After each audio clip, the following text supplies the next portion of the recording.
Tasty, tasty.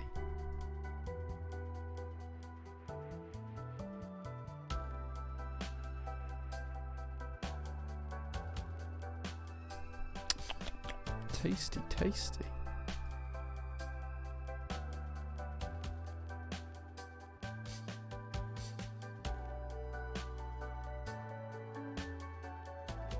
Incredible.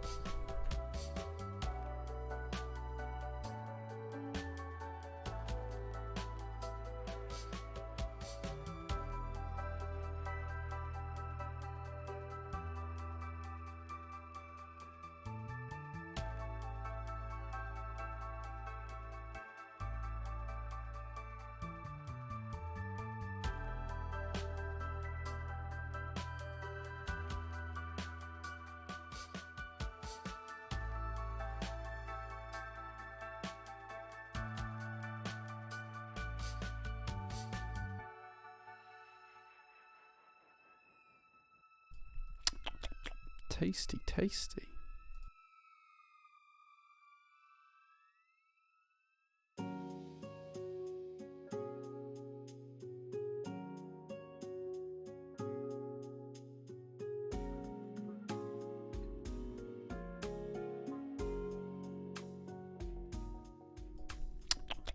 Tasty, tasty.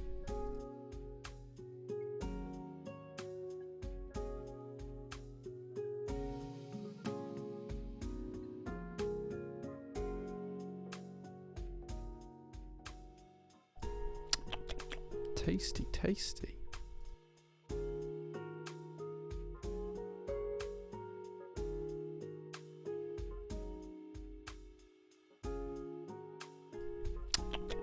Tasty, tasty.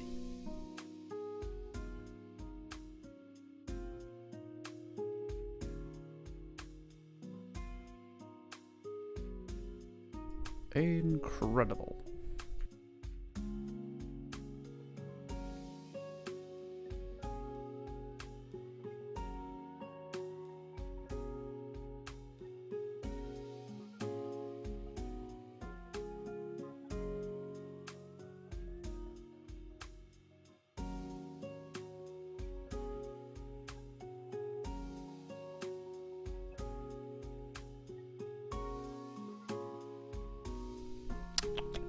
Tasty, tasty.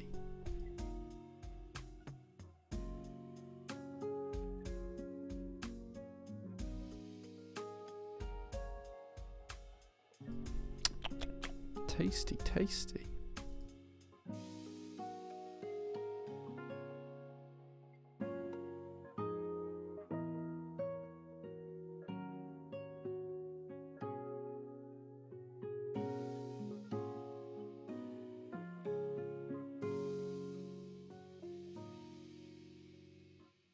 Good afternoon, good evening, good morning, wherever you are. I hope you're having a really, really good day. I apologize if there's a fan noise in the background. Please do tell me, guys, if it's too loud, and I will turn the fan off because I've got the fan. It's a large industrial one. It's at the opposite side of the room. Just trying to keep it cool in here because otherwise it's like 32 degrees in this room right now. So please do tell me if it's making a loud noise in the background or if it's affecting my voice. And yeah, we'll go from there. Let's see who got first today. I think it was Anarchy. Yes, saying good evening, Jane chat. Hope everyone is having a good weekend. Thank you very much, Anarchy. That's a really, really good weekend. Thank you so much for that. Blackbrook's here as well. So you got third, not second. Geeky Ed's here as well. Void Media as well. Thank you very much for being here, guys. Stick It too. Good evening.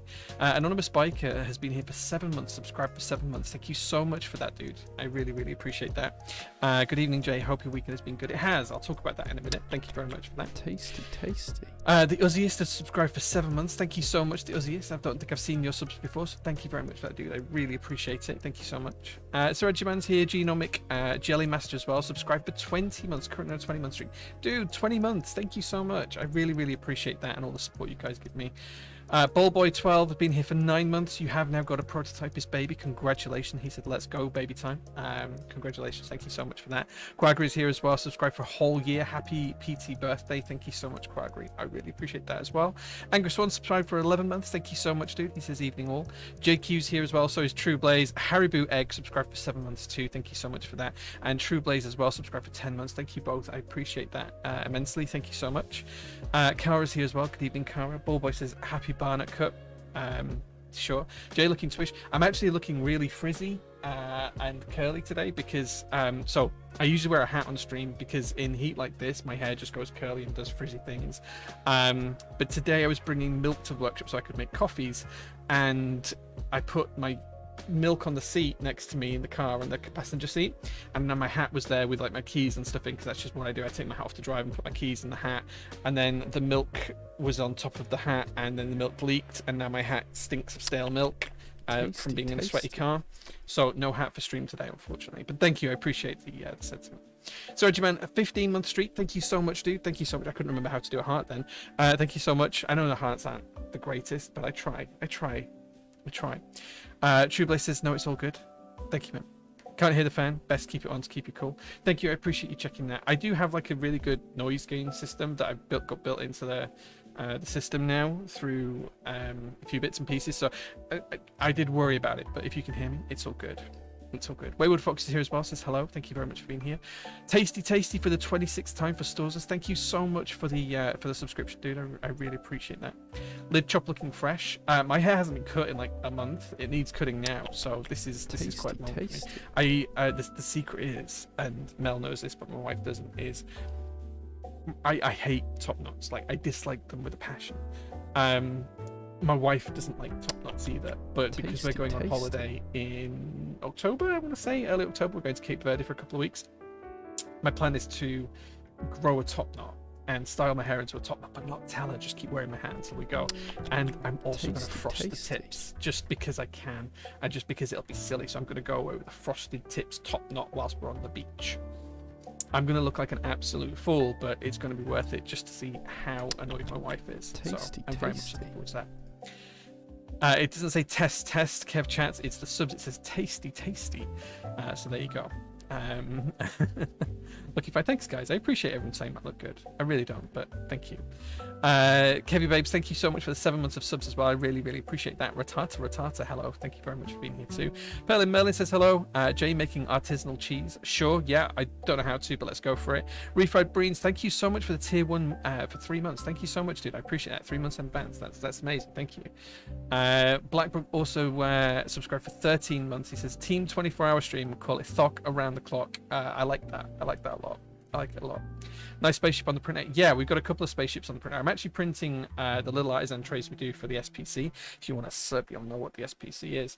But I'm trying to do them in it's like a, what's the color? It's like a pistachio mint, but it's PET G, and I've not printed one of the cases in PET G before, so that's what's printing right now. I'm printing a couple out just to test. 6306, thank you so much for the 3 months sub. He says good evening everyone, thank you so much for that. And Golden Ratio subscribed for 25 months, dude. Thank you so much for being here. I appreciate that. Frop knot, yeah, if that's what we call it, a frop knot, frosted top knot. Yeah, let's go for a frop knot. I like it. Zosco says hi Jay, how's it going? Thank you so much, man. I appreciate it. It's going really well. Like, it's been a good weekend, nice weather, and Kaz Online's here as well, so I think we're all caught up with chat. Everyone's asked me how my weekend's gone. It's been great. Like, yesterday was lovely. Nice day at home with my wife. She'd been away from work all week, so we just wanted a lazy day, so we just literally chilled out in the garden, watched some TV in the living room, well, in the den. What else did we do? Oh, I went to Asda very briefly, and that was about it. Very easy day. Today we went out for lunch. We went just for a local carvery, which was really nice, and just chilled out. I actually feel a little bit, I've got a little bit of an unsettled tummy, I'll be honest at the minute, but we should be alright for the stream. And of course I have coffee, which will always make me feel better. Tasty. Thank you so much, guys, for the ongoing subscriptions as well. Chris Bezic subscribed for 19 months. It must be like that time of month when everyone's just got paid or something and everyone's subscribed. So thank you very much for that. It says cash money. Thank you so much. Thank you so much. Like, I know there's a lot of subs going on now, but like I literally make like 100 quid a month from Twitch subs. Like it's nothing. But thank you so much. The support is amazing because it means that we can keep doing this sort of stuff, right? So yeah, so it's not like I earn tons of money from it, but it is very much appreciated. It says, good evening, Jay, for 6 months of subs. Thank you so much for that. I appreciate it. Thank you so much. Jay, can we start requesting UK base sets, please? Weird how we have to buy EU kits that we'll never use for just a couple of keys. Sadly, it's not my decision. A lot of kitting is down to designers, and the kitting that isn't down to designers is with thanks for okay. Yeah, like it's just I really appreciate the support, but like it's not cash money like Chris Bezic said. It's like 100 quid a month is nice and it helps, but usually what we use it to pay for is like if I need a new bulb in the light, or like if we need some new cables for the cameras or something like that. And eventually it paid for the Smart Insta360 camera as well, so that's where the fun for that goes. You didn't stream last week, so probably that too. Yeah, we didn't stream last week for a few reasons, mainly because I was at a barbecue with family and I just wanted to have a drink instead, so that was the main reason. Anyway, back to the UK based kits question. So a lot of it's down to designers. Some designers will put UK ISO in their base kits already, or they will add a UK ISO kit, or they'll do something like that. If the designer doesn't, there's very limited choices to go forward depending on the manufacturer of the keyset. If it's GMK, kind of like the only... Yeah, like I wasn't meaning it negatively, Chris, like anything is better than nothing. Like, I'm genuinely grateful, but like when people think I earn like thousands of pounds a month from streaming, I really, really don't. Like, I don't. It's lovely, but it's not like a living. Yeah, so like you've got an option with GMK. It's really hard to do like you wouldn't sell so the MOQ for a UK ISO kit on its own would be like 100 kits for a GMK. So let's say there's a GMK white on black set and you want UK ISO as a standalone kit. That kit has to sell 100 units. The market is not big enough in the UK to sell 100 units of that, and if I had to buy 100 units of that at 25 quid a piece, you know, that's $2.5 grand that I've got to spend from the profits of the rest of the set for kits that I will probably have sat on the shelf for the next 5 years. It's just not achievable.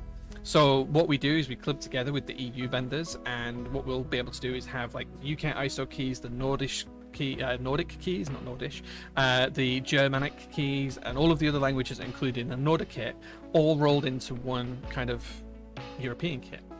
That means that we can then all target the 100 MOQ, so all of the kind of like regional language variations are kind of clubbing together to make it hit MOQ. The downside of that is that then you have a really high cost for it. It's just really impossible to pick like a nice way of achieving UK ISO a low MOQ One Dark Enigma unless the designer includes it in the base kit. And even if the designer does include it in the base kit, we actually get complaints from like the US customers to the US vendors saying, I don't want keys in my set I'm not going to use. And I completely understand that. So it's tough, it's hard. I wish there was a better solution. There isn't one right now. I did talk to GMK about it when I went to see GMK, and they were basically like, we don't have a good solution for this. Like, they can't drop the prices enough to make it achievable easily. So yeah, there's not much we can do on it, I'm afraid. Like, I wish there was, but there's not. Yeah, the hobby's just not big enough, yeah. And the hobby's getting smaller. That's one of the things I want to talk about today. So yeah, I appreciate that it's hard. And I appreciate that all the keys are there. I personally can settle for terminal ISO, so as long as there's ISO coverage, I'm happy. I know some people can't. So it is tough, it is difficult, but at least it means that your options are fewer, right? So it's easy to make decisions on which sets to buy. So yeah. I mean, we see GMK profits, they can for sure drop down the price. So they only really make money on the base kits. Like the issue with the child kits is, and I've been to GMK and seen this, so like all of the child kits are hand sorted. That means that they literally will produce a bag of the, I don't know, like let's say the pipe tilde pipe backslash key that goes next to the ISO shift. They'll produce the 100 of those they'll be in a bag, and what will happen is that will go across to oh, I didn't mean to set the camera going. The camera's going to follow me now. Let's just put it back and stop it there. So they'll produce like 100 of that key. They'll produce 100 of the @ key. They'll produce 100 of the tilde hash key. And what they'll do is they'll have all of these bags out on like a row of shelves. So if you can like imagine a series of bins at kind of like chest height, and then they'll have a table in front, and the manually what will happen is a person will go across and they'll say, right, this UK ISO kit needs one of that key, and it needs one of that key, and it needs one of that key, it needs one of that key, until they've got all of the keys for that kit. And when you think about that, like doing 100 of those just adds to cost. Like there's German contract laws for minimum wages and salaries and all of that kind of stuff, and you don't want to be paying people minimum wage, you want to be paying people a living wage or better.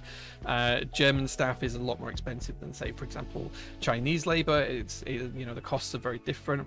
And then of course there's all sorts of things like regulation around having pension schemes and all of that kind of stuff in place. So quite quickly you can see that the cost of having one member of staff do that for like a day, which is probably about accurate to then quality control check them, suddenly ramps up. And when you're only doing 100 of those, that's why it's like MOQ is like 100. So because by the time that GMK, we've sold those for GMK and they've produced them for us, they're pretty much breaking even, like because the cost of plastics and everything else, you know, and the cost of packaging and all of that kind of stuff, it's kind of like it's a difficult situation. I can see why GMK price them the way they do.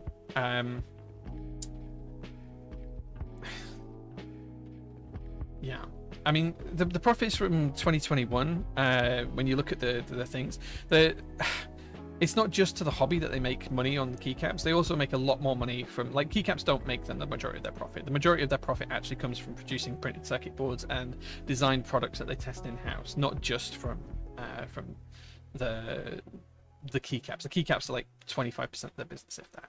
Like it's a small thing, but they like to do it. So yeah, I completely get that you want to pay like half of the base kit price for 5 keys. I completely understand it. Like there is no good option.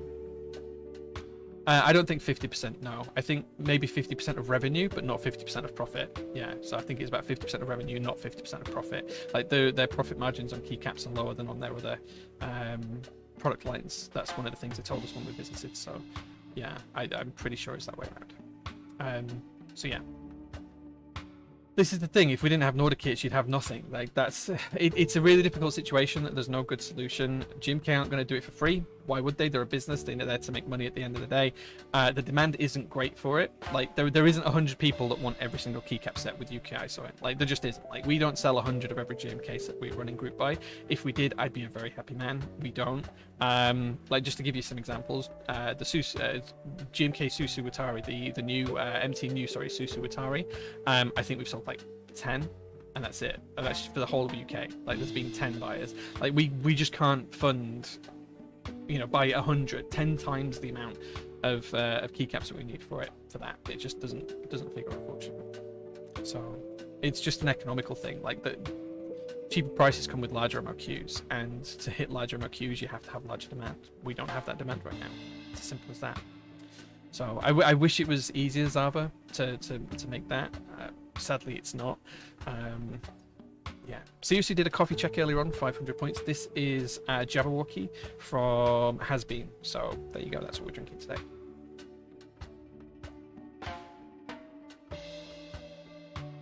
For such a niche hobby, why is MFQ so high? It's the cost, the bare minimum cost for them to have it worthwhile to produce them. Like GMK is a business. They're only going to produce something if it's worthwhile for them to produce it. For them to produce a child kit, you know, 100 MOQ or a 250 MOQ if it's custom cut. So if you're using something that's got custom colors in it, the child kit, it's not the base kit MOQ 250, but the child kit MOQ is still 100. They're not going to produce something if it doesn't give them a reason to. If they don't have a reason to produce it, like they're not going to sell 100 extra base kits, and 100 extra base kits isn't a huge number for GMK. They're not going to sell 100 extra base kits just because, well, 100 ISO kits are being bought by the vendors. It just doesn't work like that. So for the niche hobby, the costs are there. There is a fixed cost per key that GMK has. Yeah, like I don't know how else to put it. Like they have to make a certain amount of money to break even on that set. Therefore, they just say, look, everything that's a child kit needs to hit this number. Otherwise, there's no point in us making it. Like we can't make it at a profit. We can't make it at break even unless you sell this many of them. If we don't sell that many of them, it doesn't get made. It's as simple as that. Yeah. You plan on getting a new profile from Mateo? Yeah, so we actually got to play with MT New at GMK about a month and a half ago while I was there. It's really cool profile. It's lovely. Like cylindrical is something that I've always stuck with, but I've always liked a spherical profile. And MT New kind of ticks that box in a way I was never expecting things to. So yeah, Steam Bun Invasion, thank you so much for the follow. I really appreciate that. All I need in life is a constant stream from the Apollo and ice cream switches. I think we're restocking them. I think we just ordered some. So yeah, Still surprised DualShock bases are still available. Glad I picked up DualShock and localization bundle a few months ago. This is one of the things I want to talk about. This is a good segue actually onto something I wanted to talk about today before I give you the PT news. DualShock's a really good example. In the group buy, we sold quite a lot of that set. So that's something that if we had had a UK ISO kit, I'm pretty confident we would have hit 100. You got to remember that not everyone from the UK, even if we sell 100 base kits, not everyone wants a UK ISO kit. So if we sell 100 base kits, realistically we'd probably sell 20 UK ISO kits. That's why we can't hit 100 just for the UK, because we'd have to sell 500 base kits.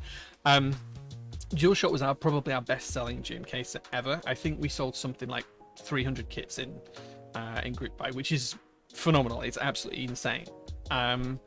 So we did what every rational vendor would do. We thought, right, we'll buy extras. And usually my rule of thumb is that we buy somewhere between 50% of what we've sold in the group buy and 100% of extras, depending on the group buy, how confident I am in the product, that kind of stuff. For DualShock, it was closer to 100%. I don't know the exact number. I don't have them to hand. But it was probably close to 100%.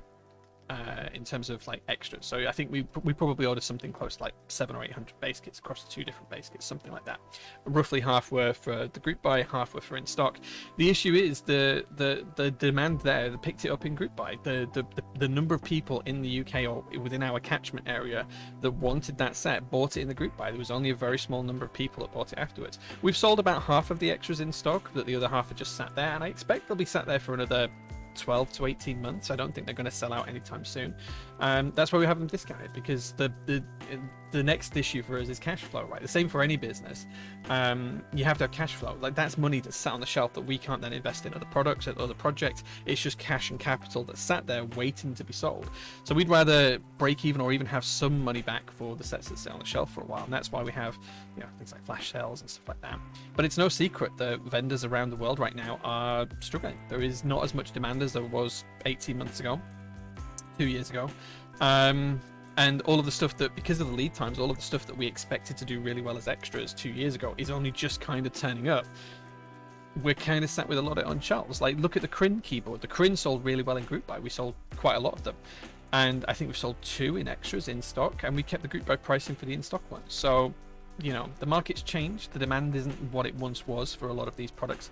And there's a lot of market saturation as well. There's so many products out there now that people would have wanted 2-3 years ago, but because there's so many, if the Crin had come out 3 years ago, the extra would have probably sold almost immediately. But because there's now 10 FRL TKLs in group buy or in stock at any given time, there's the Matrix Navi coming up.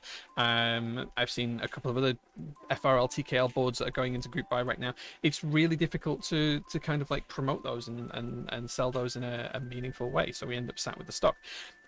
And this is the kind of the issue that a lot of the vendors are seeing, and it's probably what's happened with Mex & Co. Now, I have spoken to Mex & Co. I can't tell you all of the details because it wouldn't be fair of me to say things that they haven't said publicly. But what I can tell you is that a lot of the vendors are struggling from a cash flow perspective. They have a lot of inventory sat on shelves, and that's just capital tied up that they can't use. Here in the UK, the more stuff you have on the shelf, the more tax you have to pay in your corporation taxes at the end of the year as well, because stock actually classes as an attribute and it increases your profit margin, which is a weird thing because you haven't actually sold it yet. So you end up paying more taxes as well, which then leads to more cash flow issues. You then also need more storage space, which probably means you need a bigger workshop, bigger unit like we did. We moved at the end of last year, which means you've got more outlaying, you've got more staff to take care of everything, but you have got more stock that isn't selling because it's sat on the shelf. So this is the reason why I suspect, take this with a grain of salt, it might not be true. This is the reason why I suspect a lot of vendors are running flash sales and things like that. We need space off our shelves. We need that stuff to be out of here so we can have stuff to go back on the shelves. GG Harsha, thank you so much for the sub, man. I really appreciate that. 2 months now. Thank you so much. So yeah, it's just one of those things. The market demand isn't what it was, and therefore companies like Mex & Co are struggling financially. It's a risk. There's people say, oh, group buy, you lock the funds away and then you don't touch them. And it's well, that's not how cash flow in a group buy business works. Everyone thinks that group buys are a free loan to the businesses, and sadly that's not the case. When you look at it, the project has to be a success for anyone to make any money out of it, and vendors are here to make some money. At PT, I don't make a ton of money. I think it's quite well publicized what I've made in the past couple of years. You can go on the Discord and search for my pay slips if you want, because I've posted them publicly. I can't say that's for all vendors. I'm sure other vendors pay themselves differently, but Tasty. you know, at the end of the day, they're a business, and they need to make some money as a profit margin to actually keep staying in business, which means that they can pay staff, they can pay for warehousing, they can pay for support, they can pay for new product designs, they can pay for themselves, they can pay for their time, electric, gas usage, whatever it is, water usage, put coffee on for the staff, that kind of thing. There has to be some profit margin in that, and I think the issue is that people assume that when you take a run a group buy for, say, a GMK, so let's take the good old GMK white on black as an option. You sell a GMK set white and black in group buy. People, let's say you sell 100 sets at $100 a piece. So that's 10 grand in revenue. Great. Okay. So then GMK say, well, you have to order 250 to MOQ. So like, okay. So we'll put some. You've got 10 grand there. Obviously, you've made some profit on there. Let's say, for argument's sake, GMK charge you 7.5 grand to produce those sets for the group buy. So you've got an extra 2.5 grand to play with. That 2.5 grand is probably only just about going to cover shipping from GMK. So the shipping from GMK for a pallet is going to be expensive because they're air shipped, they're not sea shipped. That's why we ship them out so quickly. So that's probably going to cost you a big chunk of that 2.5 grand. Incredible. And then you've got staff time to pay for, and this is just for the group buy sets. You've got staff time to pay for, and that's going to cost you, to pack all of those orders. It's going to be 3 or 4 days worth of work, a couple of £100 a day for staffing costs and warehousing costs and everything else, packing boxes, tape, all that kind of stuff. You're probably talking in the region of, just to ship those group buy sets that you've made 10 grand revenue on, it's probably going to cost you 11 to 12,000 pounds. That's rough numbers. Like, you're not going to make money on those. So what you do is you order more. You order a few more, right? So you might order, I don't like, let's say us as a vendor, we sold 100, so we might order 150 or 200. We use 150 for an extra number. So we're already 2 grand in the hole, and then we've got to pay the designer royalties as well. So we maybe, let's say we're three grand in the hole. So we've had 10 grand in revenue, we've spent 13 grand, and it's still not being made yet. So we don't actually make a profit until we get those sets on hand and we can put the extras into stock. The first 20% of extras go back to paying back all of our costs for packing, staff time, the designer royalties, and everything else that we've had to pay on top of the actual production costs. And then we make a profit on maybe the last 60% of the extras. So I don't know. So if we've ordered 50 extras, maybe we make a profit on the last 30 that we sell. And that's kind of like how it works. That's kind of how it works. It's as simple as that. So people think that you should have these funds kind of like locked away in a silo, ready for to pay for the rest of the group buy. But the cost of the group buy is significantly more. Just fulfilling the actual group buy cost is significantly more than what you've actually taken in revenue already. Like, you have more costs before production starts than the revenue you've taken already, even if you didn't order extras. So that's kind of like where it happens. And I think this is one of the reasons why some vendors are struggling financially, because stuff then isn't selling. So yeah, I can't, it's not like that for every group buy. I'm giving you some examples of how it could be. There are certainly some group buys where you do make a profit at the group buy and you don't need extras to make a profit. That's how it works. For example, in the JO2 we made a very small profit. The Blackout edition we made a very small profit up front that will pay for some of the prototypes and things like that we had to pay for, and we'll roughly break even when we ship the Blackout editions, and then when we sell extras we'll be still even, and we'll then make a profit off selling the extras, something like that. But the vast majority of the key set ones, now you don't make a profit until you actually get the key sets in, you sell the extras. So when you have extras sat on the shelf like Dual Shot, like, we won't make a profit on that until until it's sold out, pretty much. Because we've got to keep it on the shelf for so long. So, and we haven't sell it at a reduced price to get it to move off the shelf, because we hit the demand in the group buy. And that's the thing that you can't judge. You base your purchases from the manufacturers off the sales data that you have, but there's no guarantee that sales data is going to be valid in 2 years when you actually get the set in hand. And it's really, really, really hard to judge. It's really hard to judge. I'll just catch up on some of your comments now, see if anyone's talked about this. Denza says, hey Jay, thanks for being here, man, I appreciate that. Stream on Invasive says, I'm drilling for my QK75 and hype for my Zoom 75. Yeah, QK75 should start shipping next week. I don't have any particular dates, but we're on the cusp of starting them. P3D went down. Yeah, so I saw P3D had gone down. I say he's going down at the end of July. Again, just run out of money, took on too much financial debt to get the business up and running. Like, that extra investment into the group buys, into machinery and tools and whatever else your business does, that's got to come from somewhere. At PT, we're very lucky that I was able to put in that cash. We don't have any debts particularly. I think we all, like, I don't know, like a couple of grand on a credit card or something like that every now and again. But like, it's just when I'm out and I have to purchase things and then we pay it off like at the end of the month. We don't actually have any business debts and no business related loans here at PT. but we were only lucky because I was able to put the money in there, and obviously I need to get that money back out at some point, ideally, otherwise that's my retirement gone. But I think P3D did it to the traditional business way. They had loans and stuff like that, and now it's time to pay the loans, and the revenue's dropped, so they can't pay them anymore, so they're going to have to declare bankruptcy. It's difficult. Mex & Co. and My Keyboard, at least My Keyboard are doing the right thing. They're looking for bridge loans and things like that. They've said that publicly, I think. So they're doing the right thing. They know that they've got the stock there in the business. They just need to sell the stock. So they're asking for a bridge loan to cover the value of the stock until they can sell the stock, which is the right thing to do. They're probably just a little bit delayed in doing it.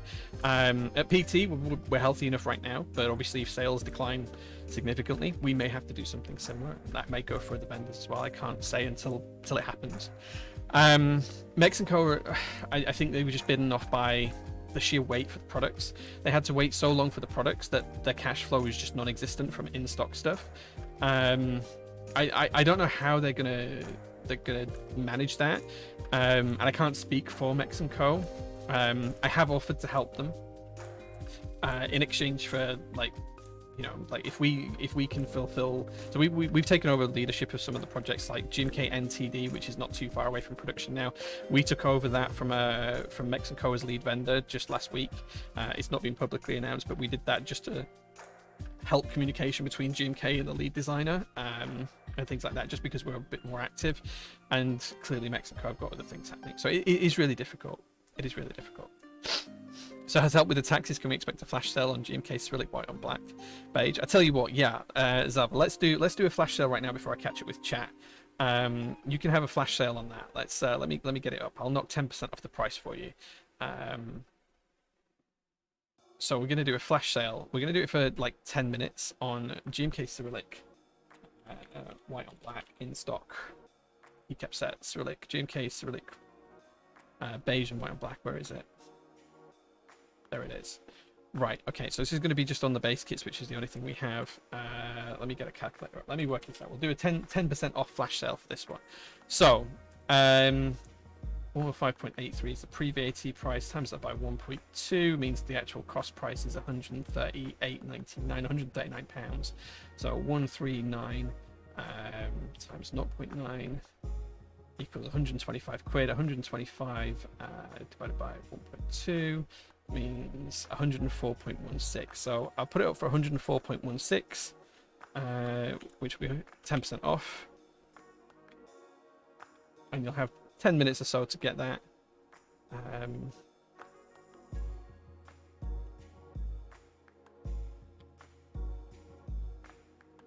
Okay.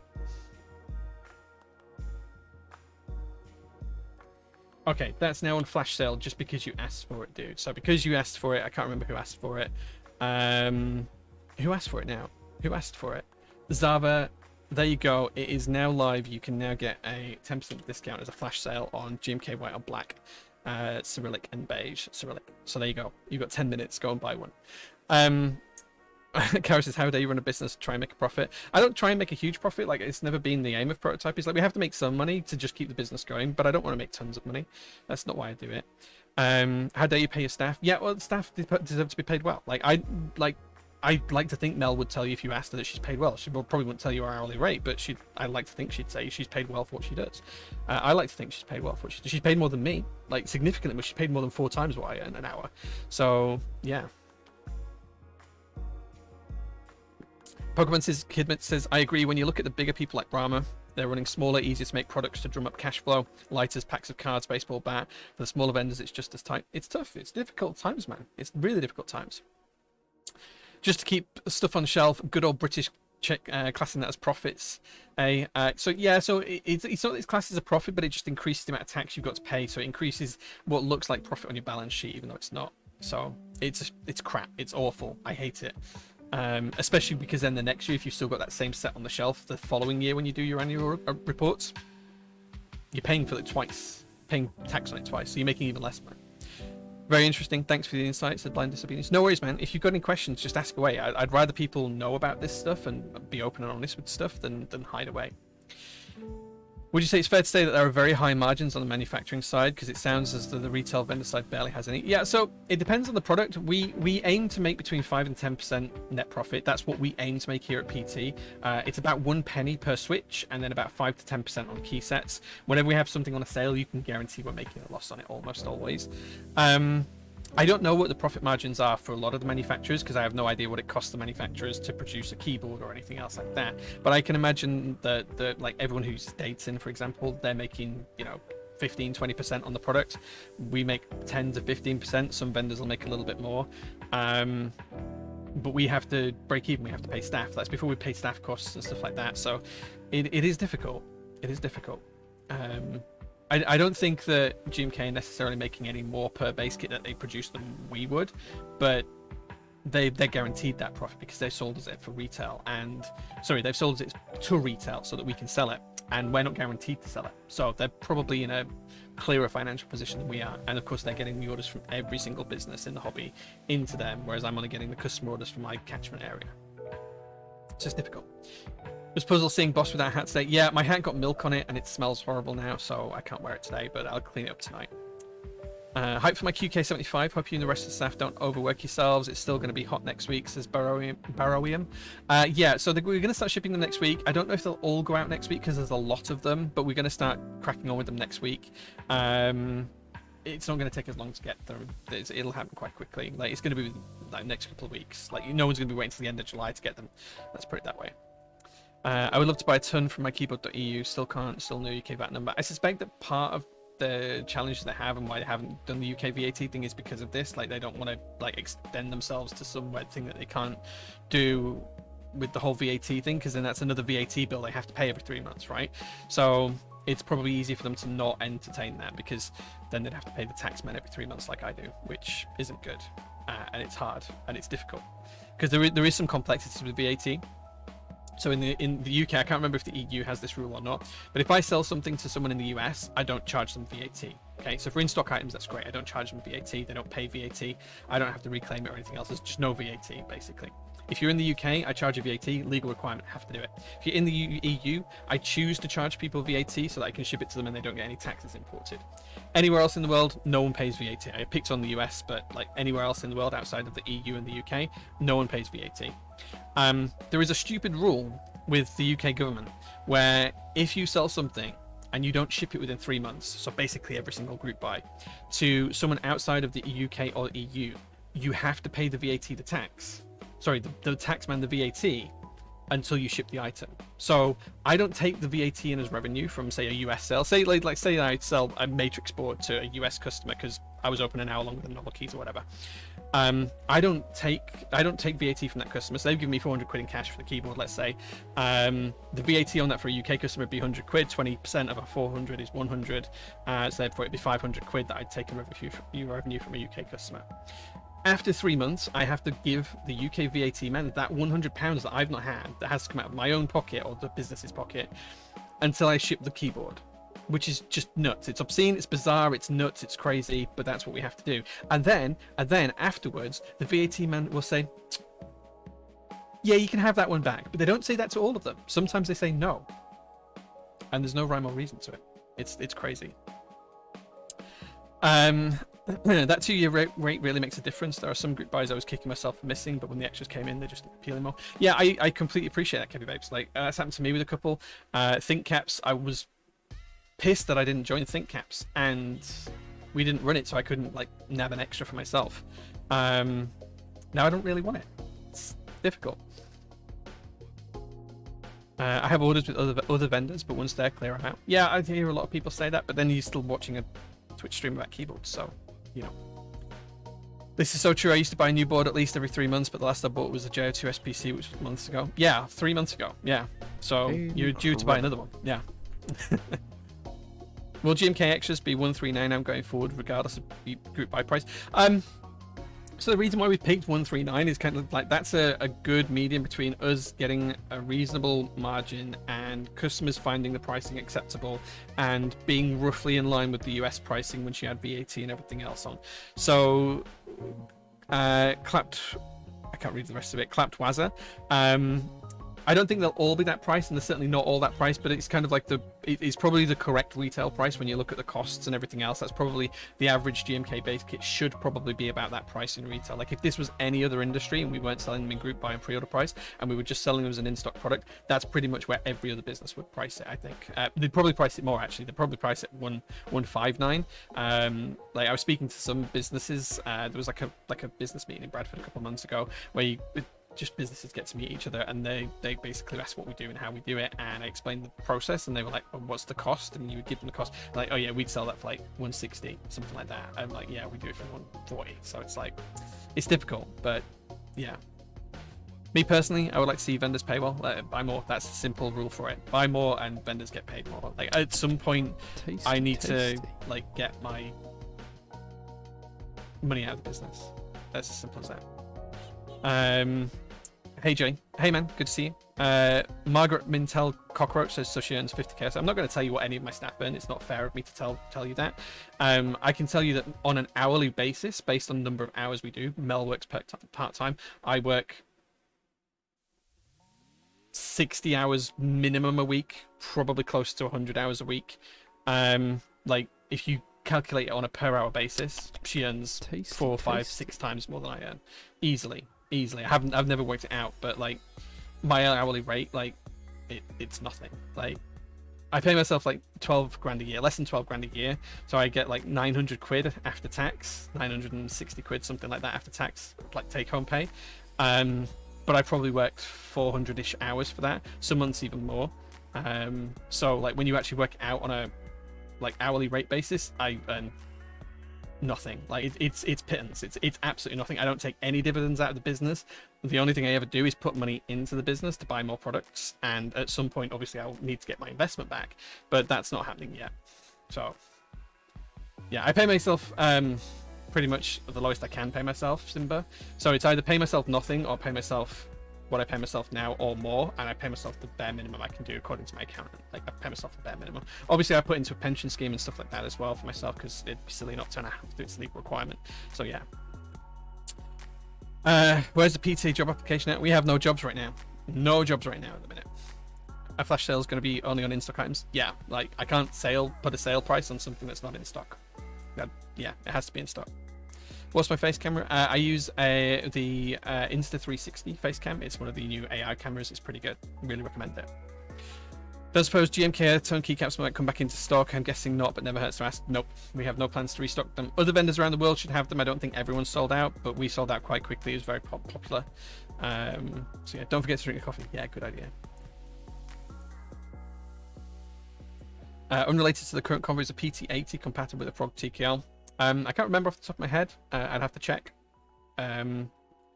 Josh will be able to know. If you really want me to check that, Simba, if you drop a message in the chat, I'll check it tomorrow when I'm in the workshop, like from a work capacity, not from a stream capacity. I'm worried about Tiger through Mexico. Hopefully prototypers can take over fulfillment for it like NTD. Oh, we're not taking over fulfillment for NTD. Let me be clear. We're not taking fulfillment of it.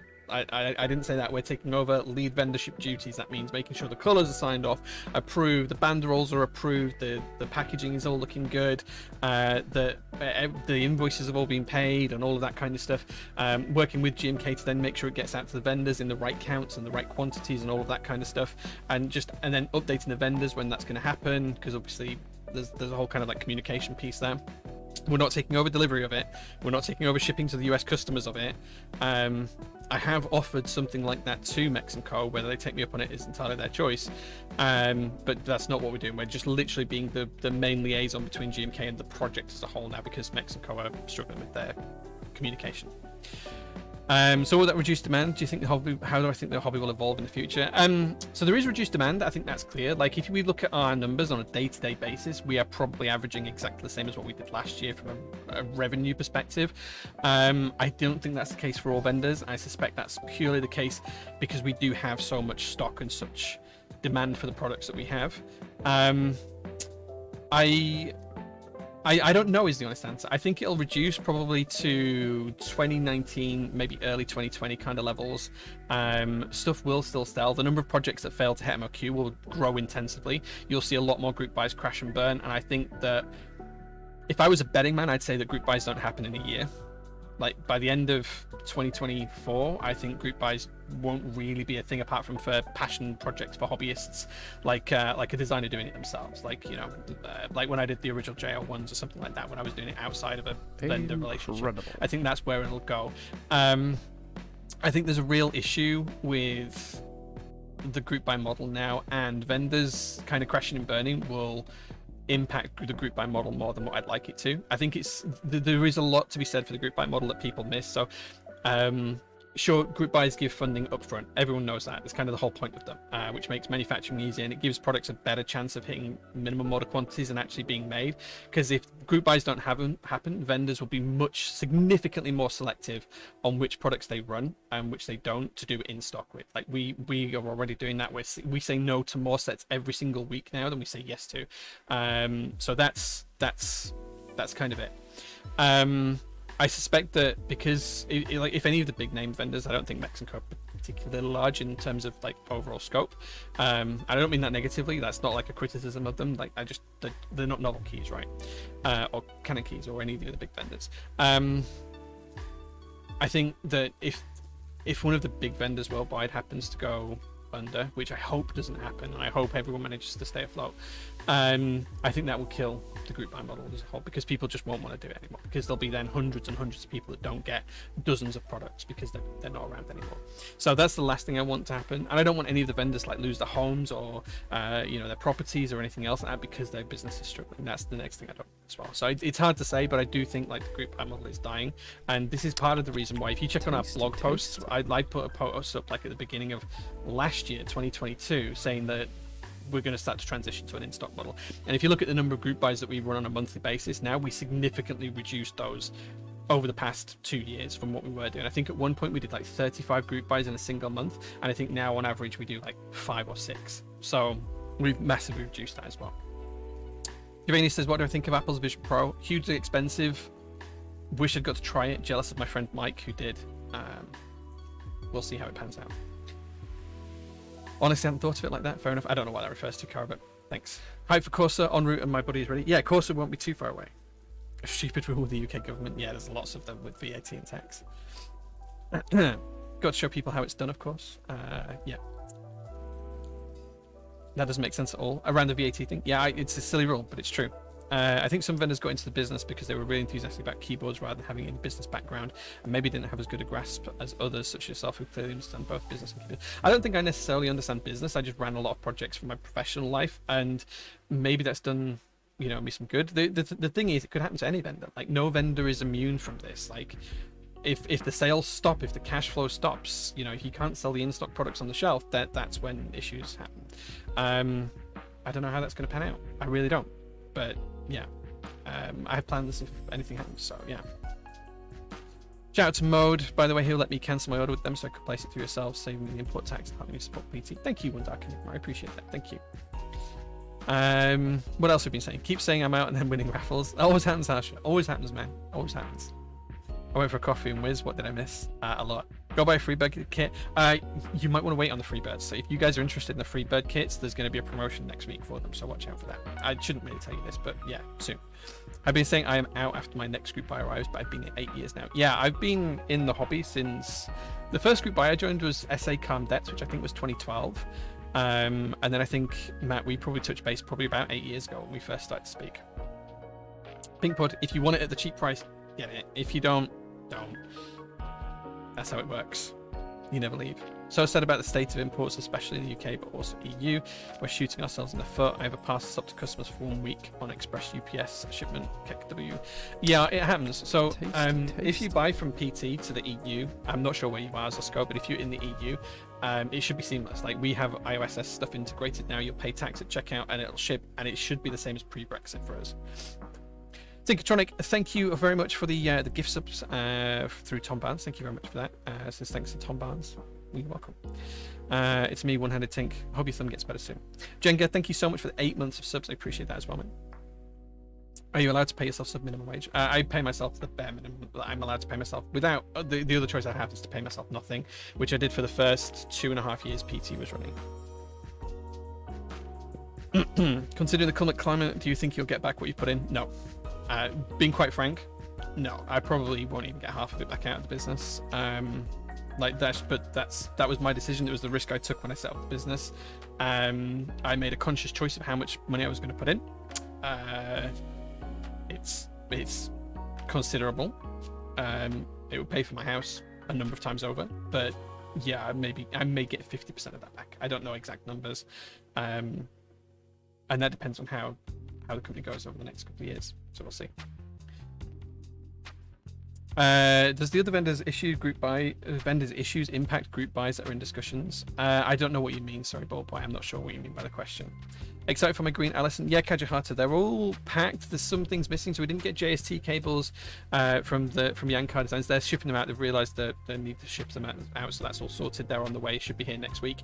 And the silicone sheets, I haven't figured out yet whether, because China's been closed for a couple of days, whether there's an issue with the file from the designer or whether there's an issue with the production. But the template we had produced from the file fit just fine, but these are too big. They don't actually quite fit in the bottom of the cases, and they need to be remade. So I'm not sure what the situation for that is, but they're not too far away. Even if we have to have those remade, it's like a 2-week delay or something like that. So we'll see.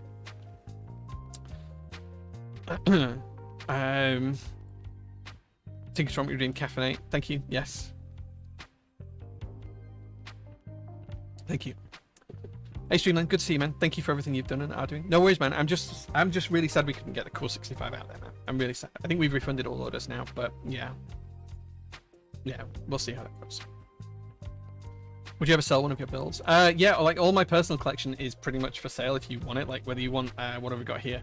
So there's an old JO2 up there. There's a Heine TKL one there. There is, what's that? That is a GAF 910. That's an Adolis. This is a TGR Tomo Friends and Family Edition Matrix board. I can't even tell from looking here. That's the numpad for the Heine TKL one. Some more boards, like whatever I have, like in my personal collection. Yeah, just make an offer and reach out to Mel in the Discord because she handles the sales of all my personal stuff. So yeah, reach out to Mel if you want to buy something. Yeah, Tink's already replied with that. Yeah, thank you, Bob Hotshot, for the 6 months of subs. I appreciate that as well, man. Thank you so much. Do you believe that the group buy model could be fixed by a reduction in lead time? Yeah, I think that would be a massive way to fix it. So if group buys were shipped within 6 months, I think that would eliminate any concerns that people have. It would probably rejuvenate interest in the hobby as well. Yeah. They've subscribed for 16. Will, thank you so much for the 50 months of sub, man. Thank you so much, dude. Thank you. PT is just a side job, right? No, this is like full time. Like I'm here 100 hours a week. 100 hours a week in this building, mostly in this room. Greg is overrated. What's good? You going to Keep Life this year? What? I don't even know what Keep Life is. I hear a non-American accent. I'm going to assume probably not. No, I'm in the UK, dude. I run prototypes here in the UK. Will there extras for every colour of the course? Yes. Want to pick up a yellow one? Should be able to. Just be quick when we go and put them in stock. You say you may not see your initial investment back out of it, but beyond the monetary value, has the PT endeavor been valuable in other manners to account for some of the loss? That's a really good question, Bubble Boy. So whether or not I make them, I think what your question is here, tell me if I'm wrong, is even if I never make back the investment I put into PT, was it worth it? I think so. I think we've helped out a lot of people in the UK, which is literally what I started PT to do. I literally started the company to help people in the UK because I struggled to get the stuff that I wanted, and I wanted to make it easily accessible for everyone. And I think we've done that. We've absolutely achieved that goal already. Then my second goal is to put as much stuff in stock as possible versus doing group buys. I think we've absolutely smashed that as well. We have more stock. We have more GMK sets in stock right now than any other vendor in the world wide. So you guys in the UK are lucky to have us, in my view, because there's no other vendor that has what we have available.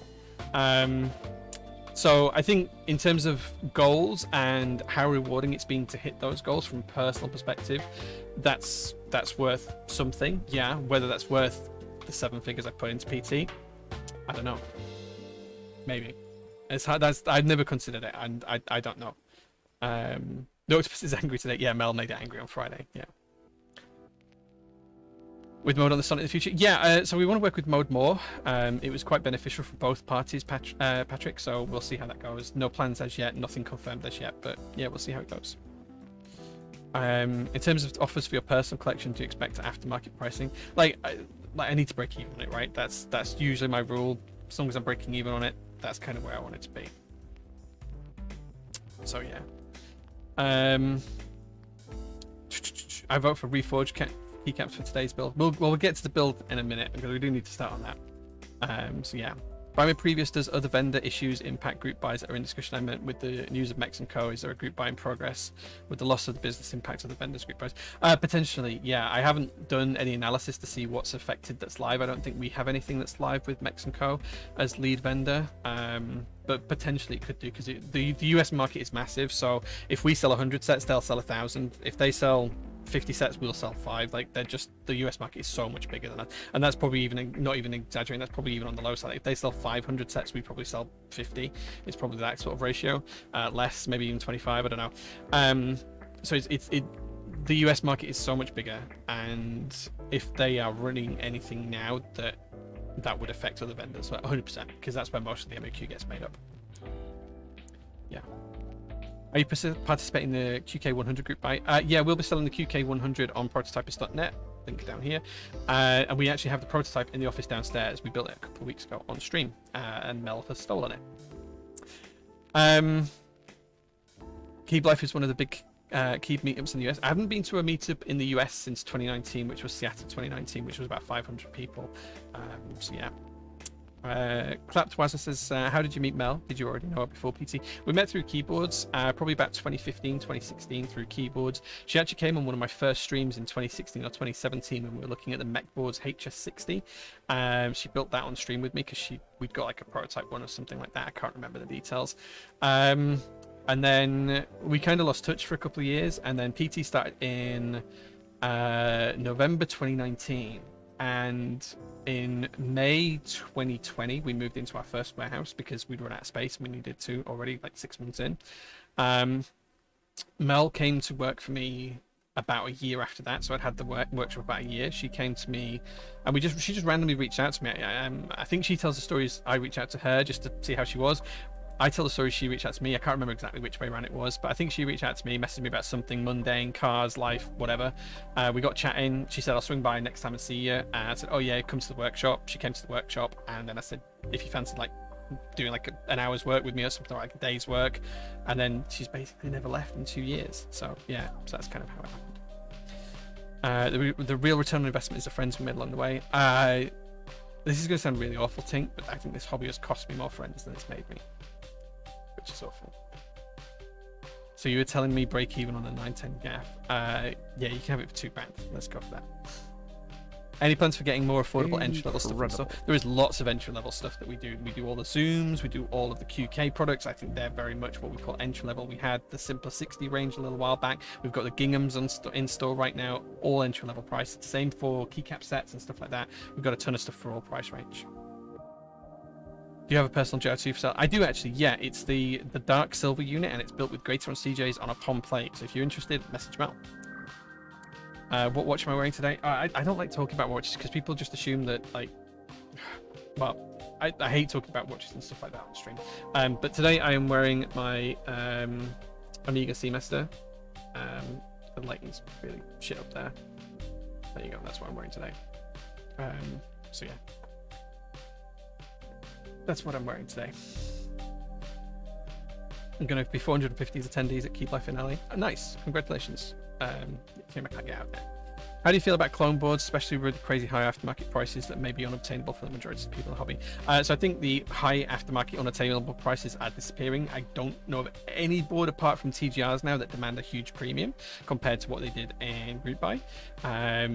Key cults and everything else from what I see on the aftermarket are coming down in price, so that's a good thing. So I think that will probably die out. I don't agree with clone boards. Stealing people's artwork, which is what this is effectively, is just really negative, and I'm not a fan of it. So yeah. Do you think that if there's any plans to do a meetup in the UK soon? I think people are looking at Densus, but I don't know if it's going to progress anywhere for a little while. J-Wish product range as well. Yeah, like tons of stuff. Yeah. J Drippy. Yeah, am I sweating? Sorry. It is a bit warm. There's plenty of affordable options on PT. Yeah, like 100%. Like we've got stuff for all price brackets. We've got keycaps from all the way from like 35 quid, 40 quid, right the way up to like 180 quid, 200 quid, depending on what kit you want. Are you going up to custom J-Series commissions again at some point? In a way. I can't share more details on that just yet, but in a way, yes.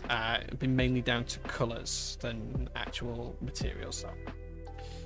In regards to QK, do you believe there will also be a decline in the sales of those keyboards once they've got the layout covered? Also, thanks for replying to your questions.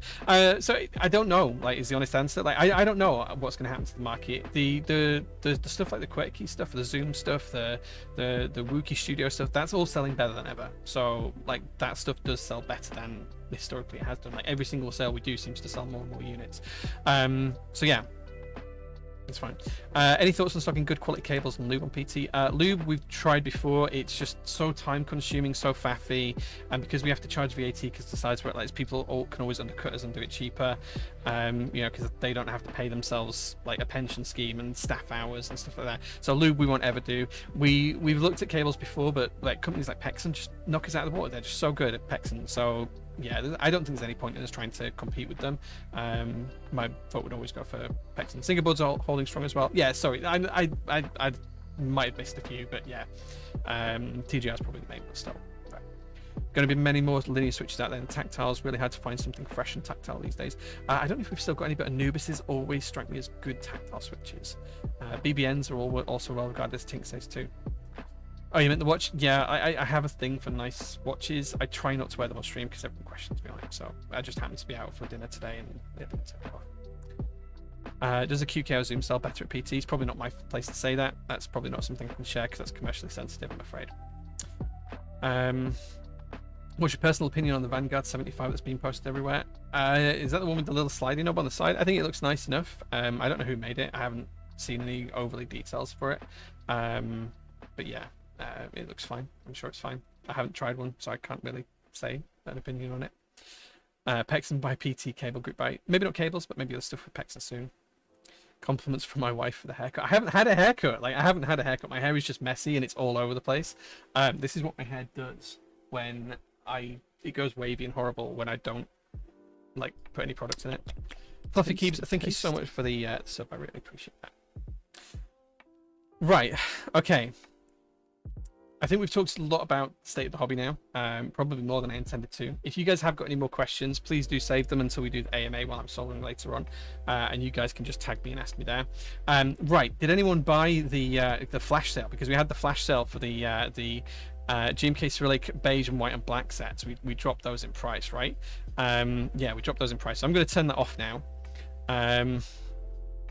If there's another flash sale product you'd like to see, let me know in chat and we might do another flash sale in a little bit. Incredible. Because we've already done one flash sale. We might do another flash sale in a little bit. But it's time to tell you about PT news. So where are we at this week? This week coming, we've got a ton of stuff from the shipment to go through and start shipping out. It's probably going to look like QK75s. And then we also want to do quality control checks on Allison. Sorry, we've done Allison and Matilda. We want to do Argyle and Mercury 65 and KL90s. KL90s we know we have a problem with because we have to buy a load of stuff for them. We just need to figure out what that looks like because the designer Kiko has been a bit quiet and we're not quite sure what we need from that perspective. So we're going to have a look at that towards the back end of this week. For the Argyles, we need to start cutting the screens to go on the left and right. That's going to take us a few weeks to be able to do. So we're going to start that not this week coming, but next week after that. But we'll get the QC done on the cases next week, I think. It's like this week coming, like tomorrow, the start of that week. That's when we get QC done. The week after that, we'll get the glass covers cut from acrylic. And we'll also get all of the components needed as well. QK75s are probably going to start the ship this week. They're not going to finish shipping this week, but they'll start the ship this week and they'll probably finish next week. So we'll need about 2 weeks to ship all of those out. That's what we're going to be working on. We do have obviously we'll have a load of extras for all of these to go in stock. So please do watch out for those because we'll be selling them in stock. And that's pretty much it. That's where we're at. Mel and Leo are both in this week. So they'll be both back on Monday. Leo's back in on Tuesday as well. Mel's back in on Wednesday. Closed on Thursday, but I'll be here doing QC. And then and I've got some meetings. Cherry, the rep from Cherry, is actually coming to visit PTHQ on Thursday, which is quite cool. He's called Jim. He's going to come and visit us on Thursday. And we've got another couple of meetings on Thursday as well. And then Friday, Mel and Leo are both back in again. So we'll try and get through as much as we can next week. Oh yeah, the Lumina key went live on Sunday. Today, went live today. Yes, went live this morning. I think yes. XOX 70 soon as well. Yeah, if you check on the updates, Jenga, those are here. We just need to go through and QC and check them. I hope we can do those this week as well. I'd like to think we'll get all of those out this week. I want to put the XOX 70 extras up on Friday coming. That's my aim. So we'll see.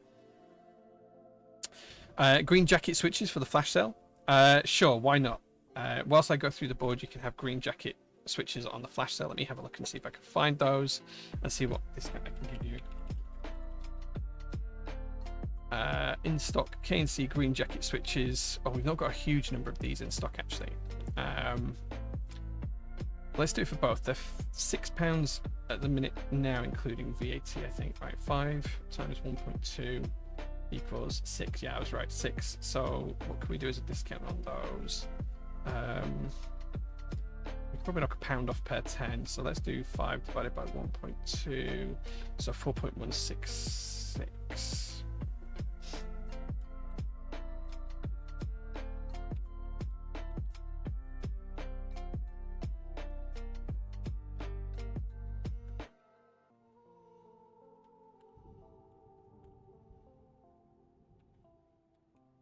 Okay, cool. There you go. You've got a discount of 20%. There you go. They are now dropped in price on the website just for you, Wayward Fox. That flash sale will hold until... In fact, let me get the link for those as well.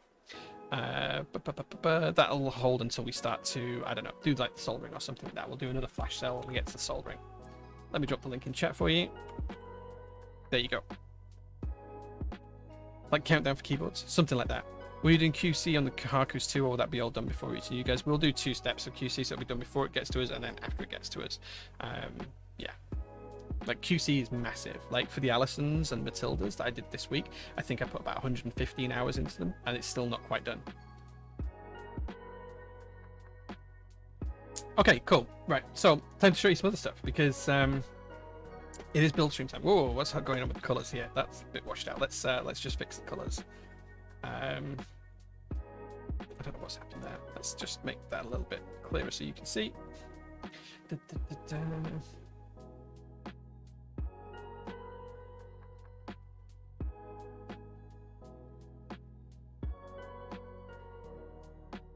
That's probably a little bit better. It's still way off, but it'll do. I need to get all the color cards set up at some point and do it properly.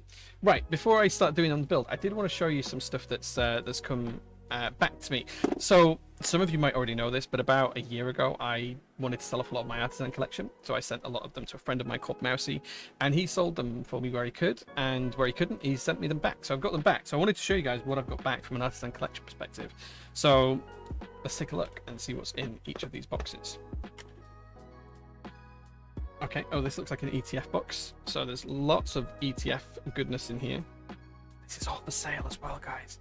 Message Mel if you're interested. This is quite a few full sets here. I used to have quite a lot more full sets, but this is one of the, what's it called? The Zooted sets, I think. Those are Zooted. This is Spriggan's Soup. This is Bog Apple. That's one, I can't remember what that one is. Loads of Cthulhu's at the bottom. Fukotskus as well, a couple up there. They're the fulfillment ones, I think. That's cool. I forgot I got that. 1,000 Hands. Yeah, some cool keycaps there, right? That's tray 1. What's on the print now? I'm printing some more of the SPC trays, the artisan trays, and they're being printed in pistachio green Petri at the minute. That's tray 1. I have like a few of these trays to show you. The manufacturers are like vendors to do QC. Yeah, 100%. Like they tell you they've done QC, but we still have to check everything. Let's see what's in this one. Oh, there's a load of mixed stuff here. Whoops. There's a fan in the background. Lividity caps, shishis and stuff like that. So this is all Keyforge. Some Bad Chad stuff here. Yeah, we've done some black ones and we're doing some pistachio green ones, the SPC ones, yeah.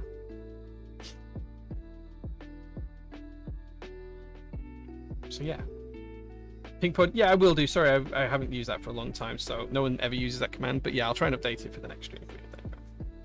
Some goth caps, yeah. Loads and loads of stuff. This shishi is actually really interesting, and I wish there was something like smell-o-vision for this.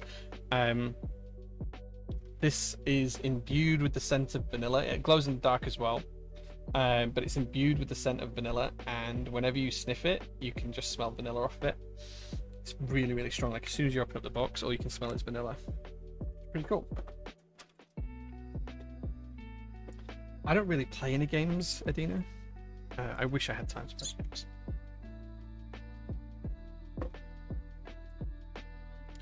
If there's anything that you guys want off of the stream, just message Mel and tell her your offer, and she will either sell it to you or she won't. Simple as that. This looks like a load of mixed bro caps. There is a couple of sets, gamer sets here. A couple of the robots here. This one's kind of like translucent on the top, and then it's black underneath. The carbon one there. Last pilots. Can't remember what these are. What are they called? Forgotten the names. Popsicle. What are they called now? Forgotten the name of them. I don't even know what that is. There you go. The Fropa's cool. This is a cool keycap. They're really cool. Albumins, that's it, yeah. Lots of Taro colours left. Yeah, these are all available. What was that keycap called that is scented with the vanilla? That is a Shishi from Keyforge. But it's really strong smelling as well. Like, as soon as you open up the case, you can smell it. What's in the next case? I think this is a mix of random stuff. Actually, the lid doesn't want to come off. If you'd like to get some of these keycaps, just contact Mel. She's in the Discord server. She works for me and she manages my personal collection. Has it been taped shut? It has been taped shut. Oh, so we've got some Geek Gorillas. Some albumin, that's something else. I forgot the name of it again. Tons of stuff, spooders and stuff like that. Spooder's cool. I don't know what these are. Can't remember. That's a Clap Keys. Bone Rider, I think that's called. Some cool stuff.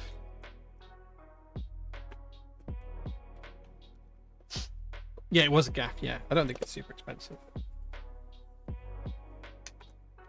Yeah, it's the Animal Crossing ones, yeah. Next one, I don't think there's much in here. This lid always like throws caps everywhere when you open it, so I'm gonna try it.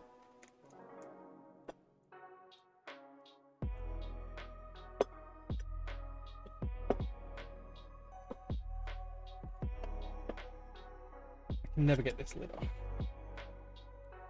Oh, it's taped shut as well. That's not. I'm actually trying to do me a solid by taping everything shut. It just means I can't open shit. There we go. What have we got in here? Okay, so we've got some actual prototype keycaps from PT here. There's another, the Coal Crabber. I don't know what that is. This was actually one of the first artisans I ever got. This is, I can't even remember the name of it. It's a little bird, and I can't even remember the name of it now. It's one of the first artisans I ever got, though.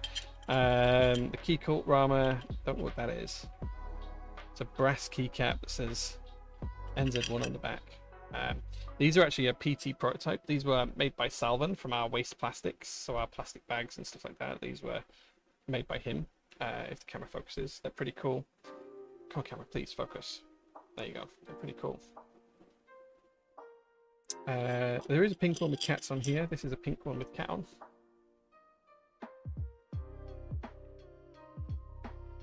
There you go. And then there's a Rama from camping there as well. So yeah, the artisan trays as well for sale as well. If anyone's interested in those. As I say, this is all my personal collection, not PT stuff. So, and then we have what's left of my Kippura collection. This is, I think I have like 4 or 5 keycaps that aren't in here from Kippura's left now, but the vast majority have gone to new homes. So this is what's left. There is a ton of Kippuras here. Some Art Key series stuff as well, and an Exmoor there. That's a 1 of 1 Exmoor, is that as well? So yeah, lots and lots of stuff. But yeah, cool. I did want to just show you guys that because it was like I haven't had these around for like over a year now, so just wanted to show you them. Are there still plans to PT GMK ISO set? I've missed the stream the last few times if you've answered this recently. I haven't answered it recently, but yes and no. It was in the plan, but just given the way things are going with the hobby at the minute, it might be on back hold for a little while. We'll see. Got your green jacket sorted in? Nice. Thanks, Jay. Yeah, don't forget, we've got a flash sale on like 20% off of green jacket switches, right? Yeah, go pick them up. That's so cool. If you post them to Discord, they would sell pretty quick. What are the artisans? Maybe. We'll see. But yeah, I've got some nice series. If you're interested in any blind disobedience, just message Mel on the Discord server. She'll hook you up. Like, just give her an offer, and the chances, I'll say, as long as it's like a reasonable price that you give me, like, I'm probably not going to say no. Like, if you said like £5 each, it's not going to happen. If you said like 70 quid, probably going to happen. So yeah. Maybe SA Competent Artisans too, we can hope. Yeah, we don't have those yet, but I think they're going to arrive soon. QK75 and KL90 coming through. KL90s are going to be a little bit away. Like, we need so many bits for those that we don't have yet. So yeah, you've already DM'd Mel. Do I like the Mark IV? It's exceptionally good. Yeah, like, I've had zero issues with it, and if you look at how quickly it's moving right now, this is the full input shaping version. So this is live. This is literally how it moves. Like you can't even keep your eye on it because it's blurry. It is phenomenally fast. So this is fully input shaped on this particular print file, but it's done at high detail as well. So this is done at 0.2mm layer heights, and these are artisan trays, so you can tell roughly what size they are, how many switches they hold. Sorry, how many artisan keycaps they'll hold. So yeah, pretty cool. Right, okay, it is time to start the build because we've been streaming for like over an hour and 20 minutes. We haven't even started the build. So what are we building today? Well, we're going to build with these stabilizers because these are my favorites right now. So that's the first thing we're going to do. Build with QMX stabilizers from GMK.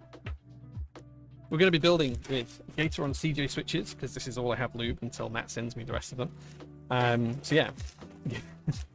Alaria, you've missed... Oh, that noise was from the bag. You've missed my artisan collection I've opened up and a ton of chat about the state of the hobby. So yeah, I do have some other artisans. I was trying to collect the other thing I was trying to collect as well, which was a while back, was the ETF did some Menlos with letters on, like I think they were called random or ransom or something like that. I was trying to collect all of them.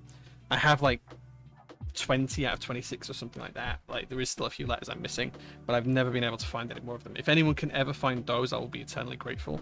I can post, if someone can find some of them, just let me know in Discord and I'll tell you what I've got and what I don't have. So yeah, yeah, it's all at the beginning, Alaric, but you can watch the stream on YouTube tomorrow. There you go. Okay, so for the board, we are building my second Matrix Labs Vita. So this is one of two I own. And this one is a match for my little green truck. So if you guys have seen my green truck on Instagram stories and stuff like that, you'll know what I'm talking about. This is fixed ANSI, so an ISO for Voidmain, who usually comments that. So that's what we're going to have to build this one today.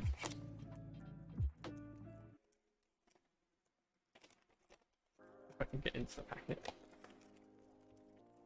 So here we have two things. We have the plate where you can see the pistachio green color, and also you can see that we have like this this kind of attachment to it, which is silicone. So that's already attached underneath the plate and it's already pressed into the plate, and you actually put the switches through the top. So this is like the Matrix Lab spacer, is what they call it, but it's basically a silicone sheet that sits on top of the plate.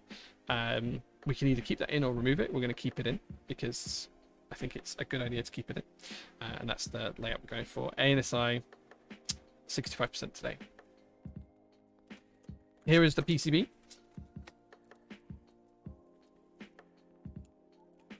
One other thing, Jay, the Nürburgring, which one did you get? The Nürburgring was called to me.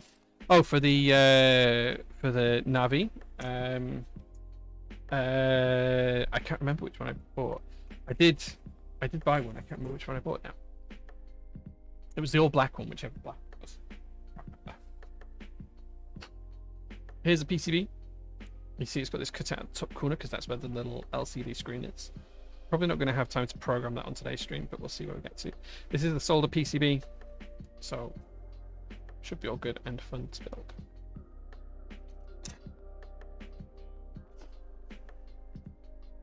I was hearing Vita and thinking Navi. Monday does not bode well. Ah, okay, yeah. So, yeah, I don't have a Navi yet, but I will have one. I can't remember. I bought the black one. I can't remember which the black one was. Anyway, you can check it out.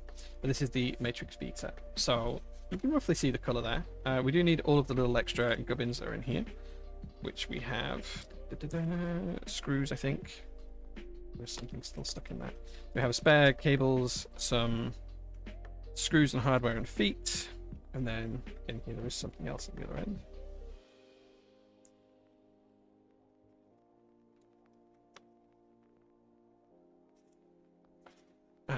And then there's the spare screen. So there we go. Has a spare screen in it as well. I think there's a screen already installed. We'll double check. Oh, there's something else in here as well. I've not got everything out yet. The soldering iron's not hot, it's cold, so there we go. We've got spare cables, connectors, and everything else we might need to get the board up and running. So cool. So we have everything out that we could need. Now it's time to show you guys the board itself. Brax, good evening, man. Good to see you, my dude. Let's get rid of the box now.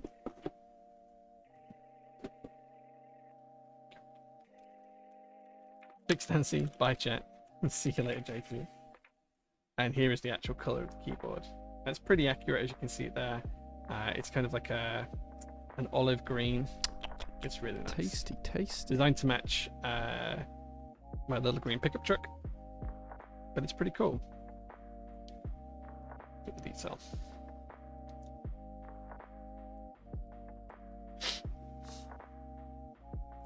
Even got the green on the back. There you go. It's a pretty color, right? Pretty color. Okay, so first thing to do with any Matrix board is to prep the stabilizers, and let's get them into the PCB. We'll need all of those bits later on, so we'll keep them to one side. Okay, so we're going to go for full backspace here. So we need a stabilizer for that. We're going to go for ANSI enter because we have no choice, which means we have to go for full left shift because we have no choice. And then for the spacebar, I think we can go 7U. Yeah. Oh, do we want 6.25U? No, let's do 7U. I like a 7U spacebar better, so let's do a 7U spacebar. Someone's going to complain about doing a 7U spacebar on a 65%. I don't care. Okay, so now we don't need the rest of the stabilizer box. I can go to one side. I need a drink. Will I ever do workshop streams again? I would like to. Since we moved workshop, it's been really difficult to set something like that up, but there's no reason why we couldn't do it at some point. 7U bars are better.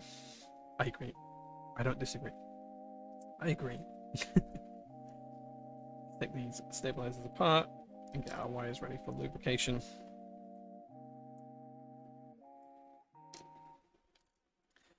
So what we're going to do here is we're just going to lubricate the wires, and then we'll lubricate the slider rails afterwards, after we've built them up. We're going to lube with 205 grade 2.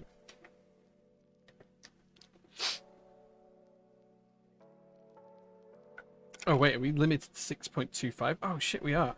We can't do 7U. We are limited to 6.25. Let me find a 6.25 wire.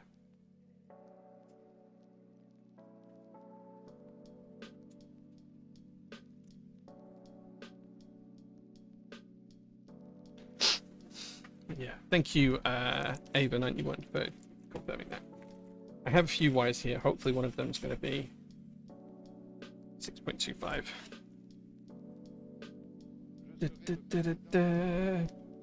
Perfect. First one I tried.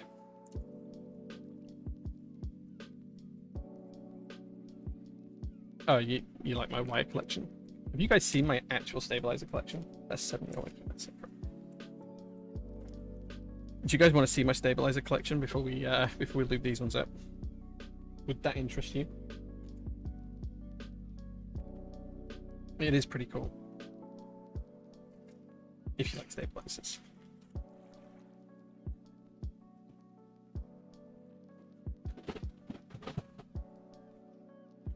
This is how you do stabilizers, really. If you're in the hobby, this is how you do stabilizers. Get a Stanley Fat Max tool chest, and you do mixed stabilizers taken out of other builds, TX stabilizers, white and black, the Whoop Studio stabilizers in smoky and green. This is a mixed tub of stuff. Like, this is all housings There's everything from C3 to GMK to God knows what else in there. We have some that are themed for a particular build that I've got upcoming, which is where we've got a lot of the peach ones. Loads of just little bits and pieces.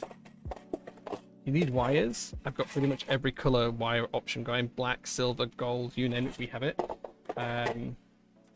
We have the same for little bits and pieces in here. All sorts of stuff, I'm not sure what's in there. This looks like it's got nothing in it, really, but it has a load of screws and washers and all sorts of stuff in there. This one we have a load of 7U wires, and we also have a 6.25U alpaca kit, but this is where I'm going to put this wire, because that's where they go. So yeah, we do stabilizers here. Go big or go home. This is just all the stuff that I built that many keyboards that this is kind of like the stuff that I've put to one side.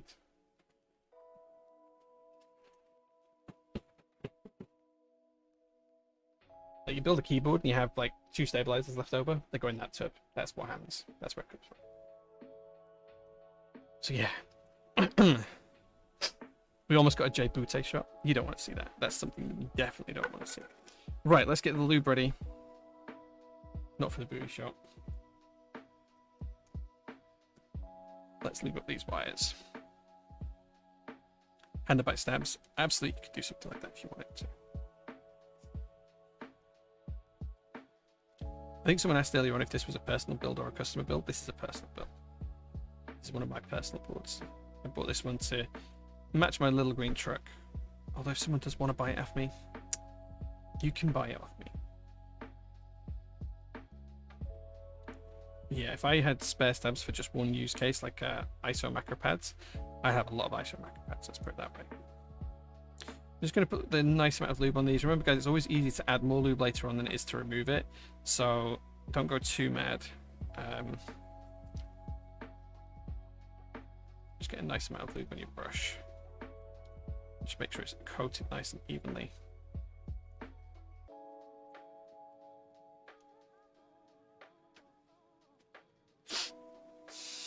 They can buy the keyboard off the truck with me. Both if they really want. If you want that flex to have things matching, you can buy both.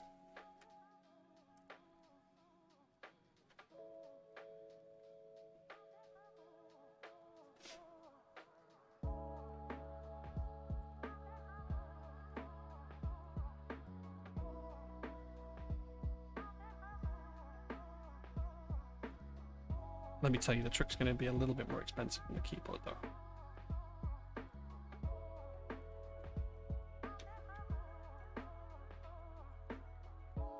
Are there any boards that are off limits? Yes, there's some like there's some boards that I wish I'd never sold and I wish I still had, or wish I'd never given away. I gave away a lot of the original prototypes for the J series boards to someone who I thought was a good friend at the time. Turned out it wasn't the case, but yeah, I regret giving those away. What else did I sell or give away? There's been a couple of boards that I've sold. There was a couple of Matrix boards that I sold, some of the Xmas Mr. Hats. I had quite a few of those at one point. I've now got 2 left. I think I had 8 of them at one point.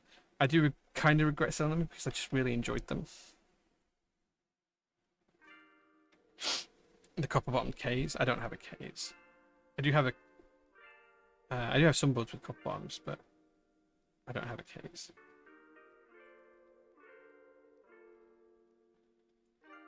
I was talking to the owner of Makibo the other day about the Ks, though, because she was telling me that she's going to do Popcorn was telling me she's going to do some more in stock. I think the raffle's happening this weekend. Actually, might have already happened. Might have missed it. But she was telling me about that.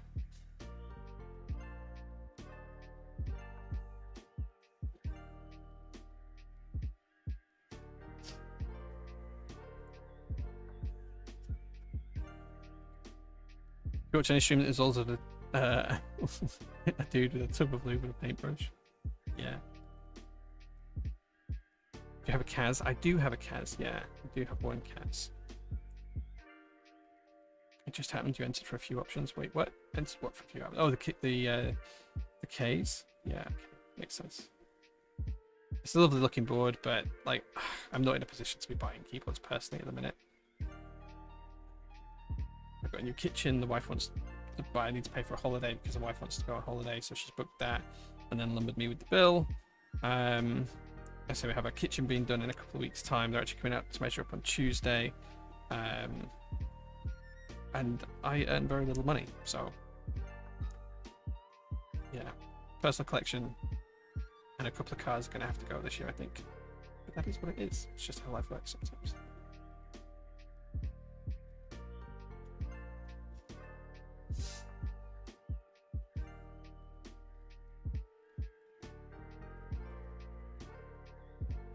There we go. Okay, so now we've lubed up the wires. What we're going to do is we're going to get rid of most of the lube on the brush, and then we're just going to paint the inside of the slider rails, just on both sides of each slider. I'm just going to push the brush nice and flat down in there. So just to show you what this looks like, I'm just getting the brush. Come on, camera, please focus. There we go. And I'm just putting it on the flat bit, and I'm just tucking it down underneath and wiping a nice amount of lube there. Not trying to gum the work, just putting a nice thin layer. And this is the easiest way to lube these stabilizers. No more cars this year. So I do need to like sell the Subaru and replace that with an actual daily driver that's a little bit more modern. That is something I must do this year. So that will happen. But yeah, I want to sell the black vintage American truck because I just don't drive it. It's not really my kind of car. So that's going to be for sale. I want to sell the little blue Japanese truck because I don't need 3 pickup trucks. I don't really want to sell the green one, but if I sell the green one first, then I'll sell that and keep the blue one. And that's very much a case of whatever happens. So yeah. So the Subaru will go after I've found a new daily driver. The Tesla might go actually as well. My wife wants the new Model Y. So I might get rid of the Model 3 to get the Model Y. I don't really drive the Tesla anymore. Like, I drove it today, but it's like maybe once, twice a week I drive it. So, she prefers like a larger seat, but she prefers an SUV basically. I don't. So, yeah, we'll see how that goes. But yeah, the black truck is absolutely for sale. Do need to sell that.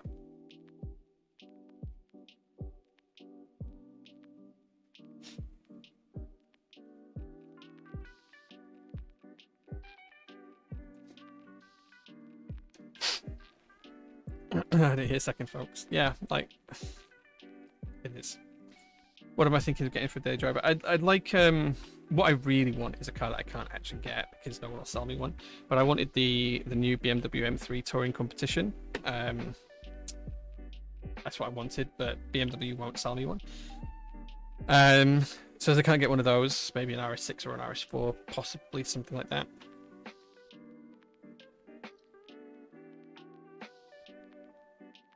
So yeah, so we'll see. No guarantees on any of it. It all depends on finances, obviously. Do you know what I put?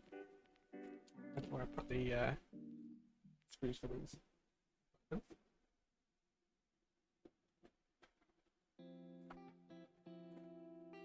I literally had like a little baggie of screws for these.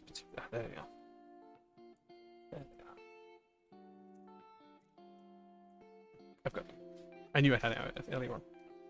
Did you look at the MT Touring? Yeah, I've test driven one. I've test driven one and seen two, but they're just. The issue is that they're on the aftermarket. They're really, really expensive right now, and I can't justify the cost. Is the bottom line. So you're talking 100 grand plus for one, and it's just too much money. Like the actual cost price is 86 grand, and they sell for 100 grand plus, because you can't get them from BMW. So it's a little bit unfortunate, but it is what it is.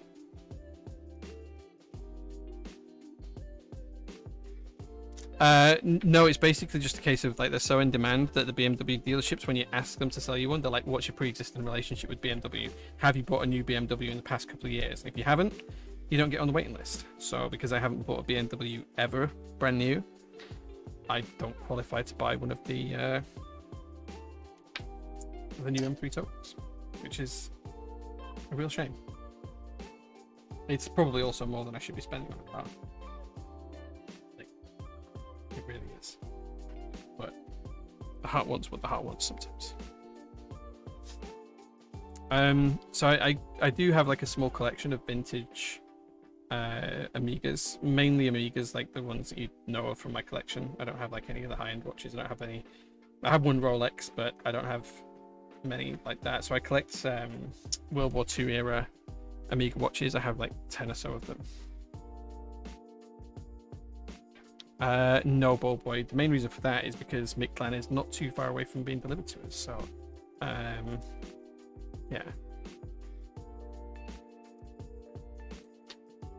Haven't managed any more peak climbing in the past few weeks. Not since I did Mam Tour for Sunrise, and I went on to from Mam Tour to do 3 other peaks that day as well, which you'll have seen if you watched the Insta stories a couple of weeks ago. I haven't done any since then. The plan was to get up to do Helvellyn later on this month. I'm waiting for the weather to cool down a bit. Like, I'm not a hot weather kind of guy, and just walking through the walking up a mountain in hot sunshine is not something that appeals to me. I want to do it in like a nice, relatively cool weather. So yeah, I'm waiting for the weather to change a little bit cooler. And I want to do Helvellyn next, I think. There's also Dragon's Back, which I want to do soon as well. That's like a 13-mile circular route. So I want to do that at some point soon. Sorry, 13-kilometer circular route.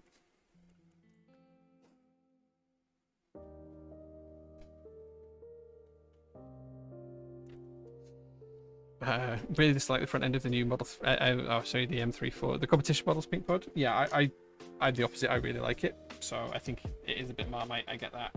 I really like it. So I'm quite a big fan.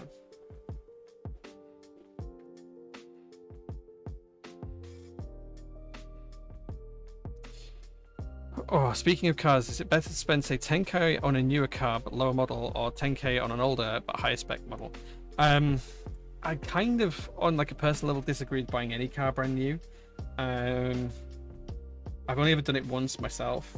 Most of my cars are a vintage anyway, so they're kind of like decades old.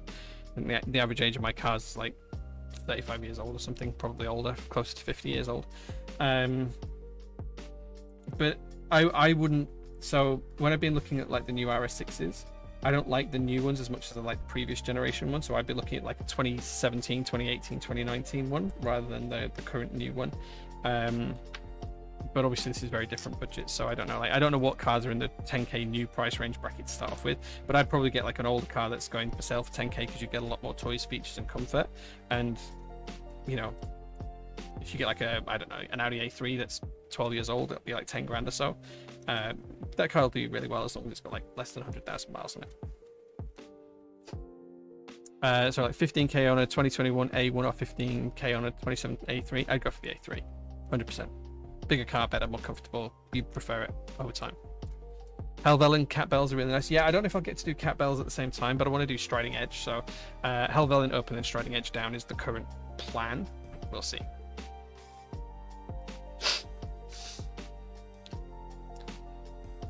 Cool. Okay, so stabilizers are done and installed. Time to get the switches ready and put them into the plate and PCB assembly as well. Where do I put the switches? There they are.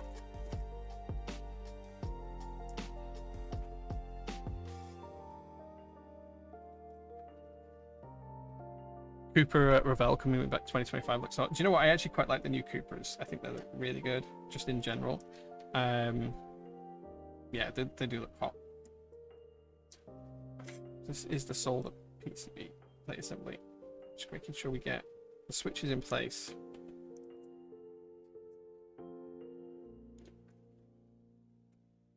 PCB plate assembly the correct distance away.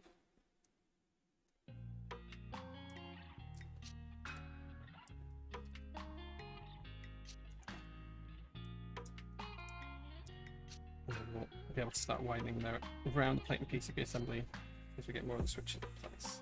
Slightly bent in on that one. Should be okay though.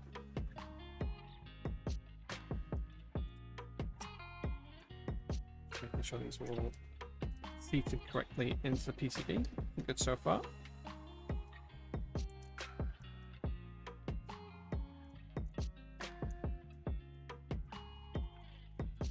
tried to install the QM X-Labs and the Keychron Q3. Not sure if it was a force screen to play it, etc. together. They just weren't good and were sticking. Any ideas? I haven't tried them on a Keychron board. I suspect because of the change in the shape of them, some plates probably won't sit well with them. I think a lot of the kind of like the non-custom boards like the Keychrons and stuff like that, that's really just an OEM type board, you might struggle with them, but they are really good stabilizers, probably the best on the market for me right now. They're just the way I like them, to be quite honest.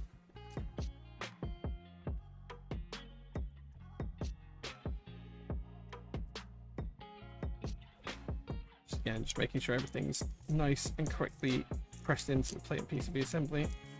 This switch wasn't, so it's popped out. Got a slightly bent pin. Fix that now. There we go. Good.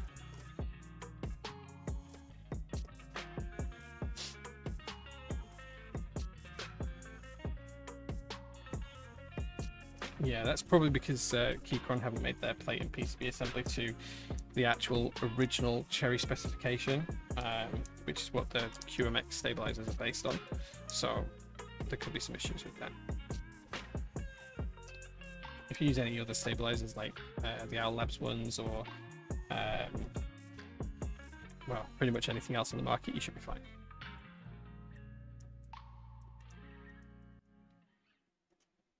When we restock Accent Change, that's not gonna get restocked, I think. I don't want to get taken off of Twitch because I've tried to speak in accents I can't really do. I don't want to get cancelled. QX are fine, I just don't like when you bottom out and it hits plastic on the stabs instead of the PCB and makes a bit of sound different. Not bad, just not for me. That's fair. Like with switches like this that are already going to be really clacky anyway, I think it's fine.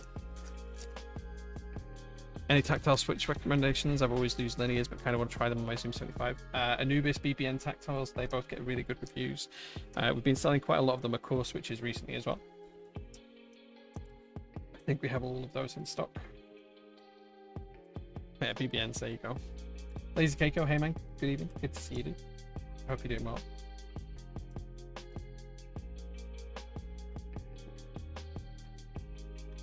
Lots of BBN recommendations.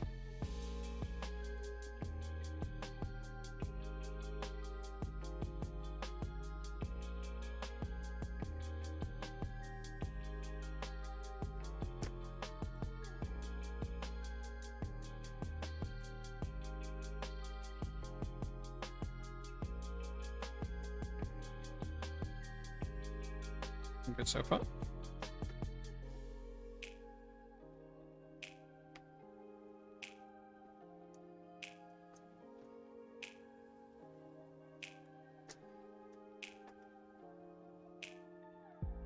That's where I hope I've got enough switches for this board. I didn't actually count these properly before building this. I just guessed I had enough.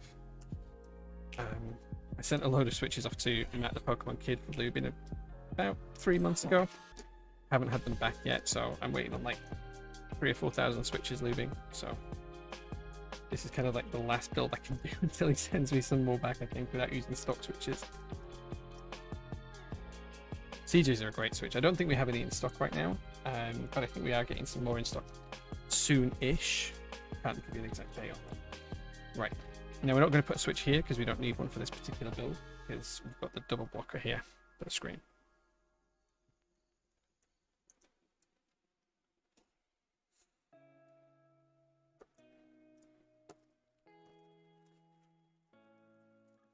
Would you ever sell a mystery box type thing, help clear some shelves? Maybe. I don't want, like, we've done mystery switches before, and we have mystery desk mats as well. We've been doing mystery switches for probably 2 or 3 years now, on and off. Like, we will bring that back later on this year as well. I don't know if I want to do like mystery boxes though, because it's really hard to make sure people feel like they're getting good value for money with them. It's really difficult to do, so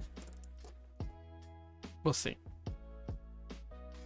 Root beer float tactile switch. That doesn't sound like it's a real switch, Robert Mikey. I don't know if it is or not.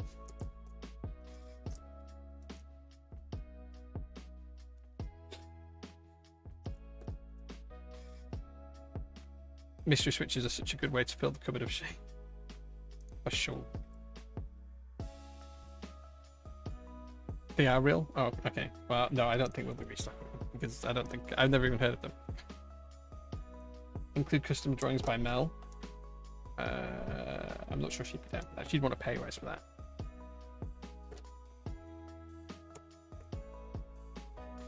No one's approached us to stock those rubber Nike, so if no one asks me to stock them, I can't stock them.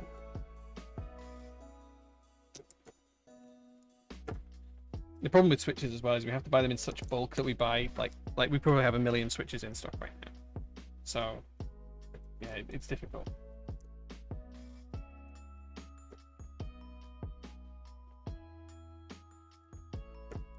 There we go. Okay, we had enough switches. Remember, we're not putting one here because of the screen, so we're good.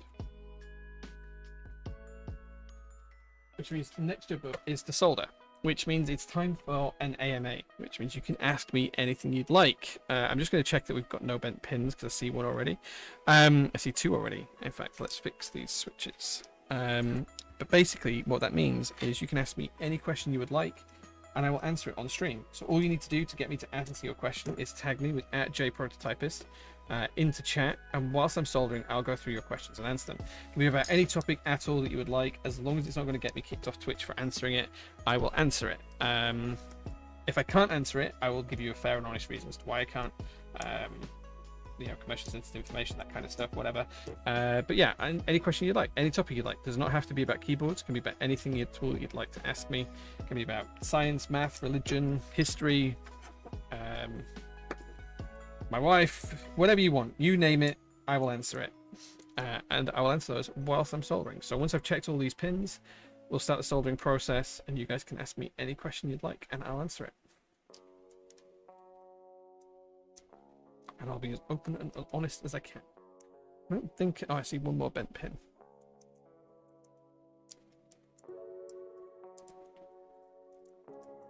One more bent pin just here. So get your questions in, and as soon as I start soldering, I'll start answering. I'm going to need a switch for that one.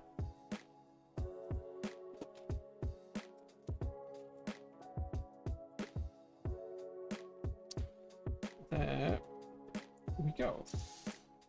Okay. Let's get our soldering gear ready. Oh, there's another bent pin as well. How have I bent so many pins today? This is not like me at all.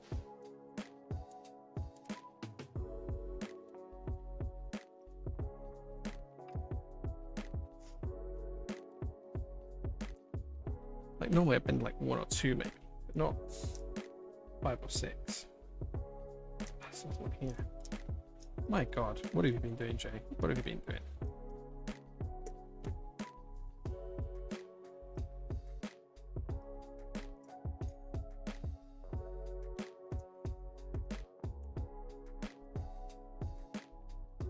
Okay, I think we're good now.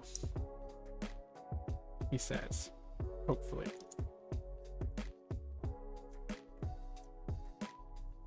Cool. Right, I think we're good. Let's get the soldering going and answering your guys' questions. As I say, anything you'd like, guys. There is no topic that is off limits. If I can't answer it, I'll tell you why I can't answer it. I'll just get the first couple done from the middle out, and then start going through the questions.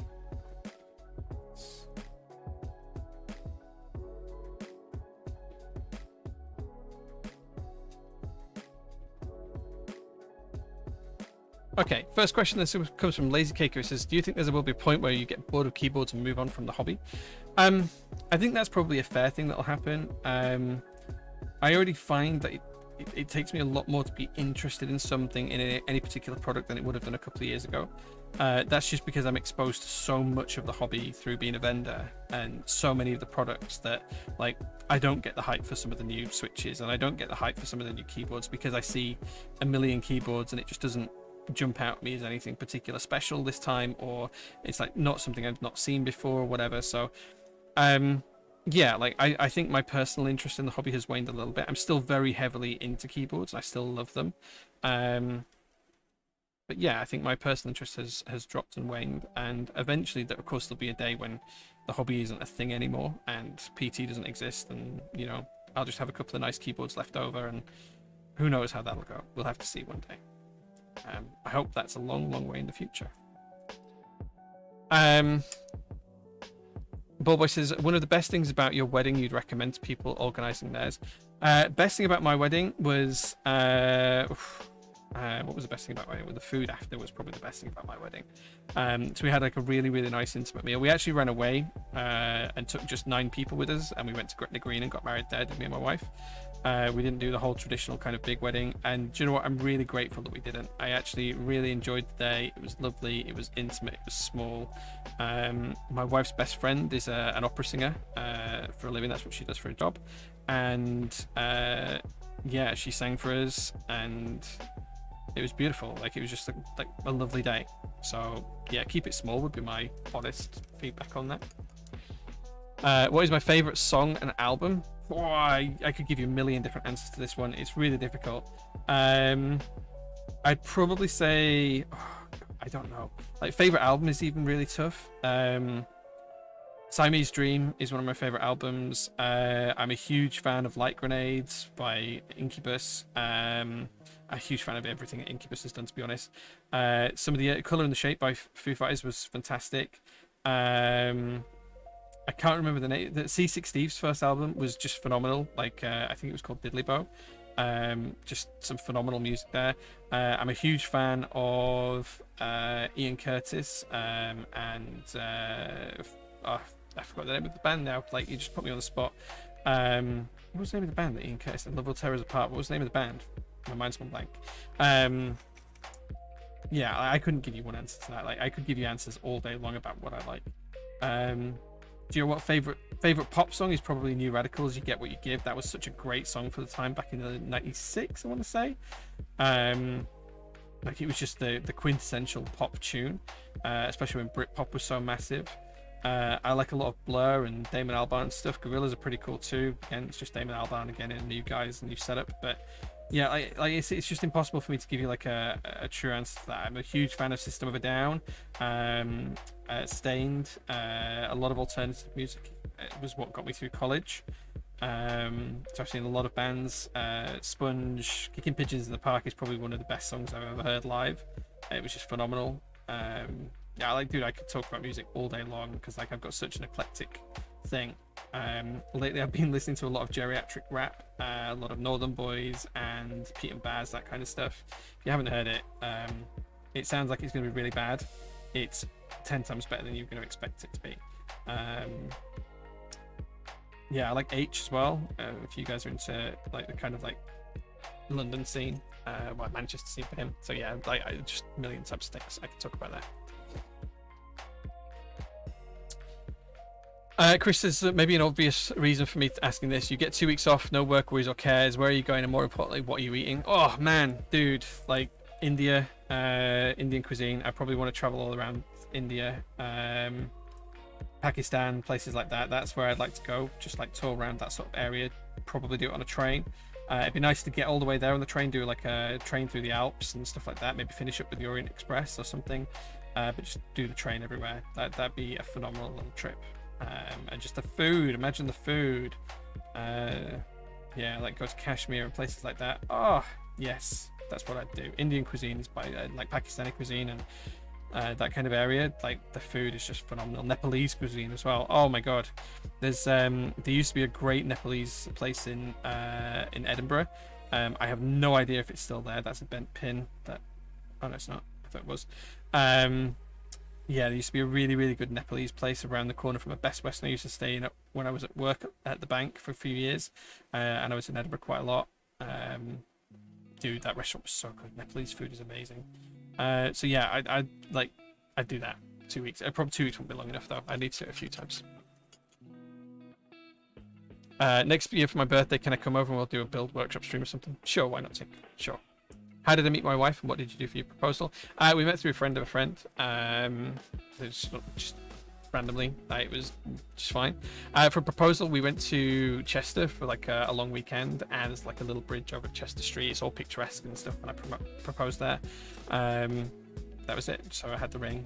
A friend of mine called Leslie, she went shopping for rings with me for about 3 weeks every weekend. I think my wife thought I was having an affair, but it was just Leslie trying to help me find a ring. She actually came to see me, not this Friday, just gone the Friday before, did Leslie, as a surprise with another friend, Fallon, someone I used to work with at the bank. And you know what, it was a lovely day. It was good to catch up. So yeah. What was your most memorable date you had planned for your wife? I know this sounds really, really weird, but mine and my wife's first date after a night out where we met was to IKEA. I had just moved house at the time. I needed a ton of new stuff, and we went to IKEA and we tried out all the furniture and stuff like that. And it was a really good day. It was phenomenal. Like, it was just such a good day. Like, she said it was the best date she'd ever been on. She still raves about it now and tells people about it now. Yeah, so we went to IKEA. As daft as it sounds, we went to IKEA. Like, now we probably wouldn't want to do that as much. Like, we both still, I hate shopping, but like, that day was really good. My wife would still go to IKEA every day of the week if I asked her to, but I wouldn't want to. But that particular date was really good. What's been your Glastonbury highlight so far, boss? The Foo Fighters just were phenomenal. I haven't done much apart from watch the odd clip and stuff like that, but the Foo Fighters were phenomenal. So I'd say that was probably my highlight so far. Yeah. Why does everyone think Mel is your wife? I don't know. They just do. Like, everyone just assumes because Mel and I work together that Mel's my wife. Mel is not my wife. Mel has never been my wife. Mel will never be my wife, I don't think. So, well, I certainly have no plans for it to be my wife. So yeah, it's just, I don't know, people just assume because we spend a lot of time together that we must be together, but no, Mel and I are not together. She's more like my little sister than anything. But I don't know why people assume. They just probably see two people together, and that's just where this assumption comes from. Have I ever read the Bible? Yes, I've read the Bible and I've read the Book of Mormon as well. Fun fact, I actually had a girlfriend when I was in college. She was in university. She was a few years older than me. So I was doing my A-level at the time. She was called Sarah. Still in touch with her. Well, I say that. She's still friends on Facebook with me. She's now married and stuff like that. But yeah, she was a Mormon. Read the Book of Mormon with her.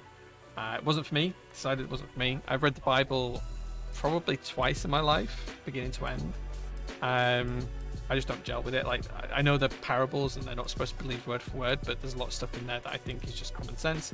And the challenge for me is the belief side of it. Like, I don't believe, and because I don't believe, I struggle to rationalize away the Bible. Like, it's great in a series of parables and for some life advice on how to live your life, but I have read it and it just doesn't work for me.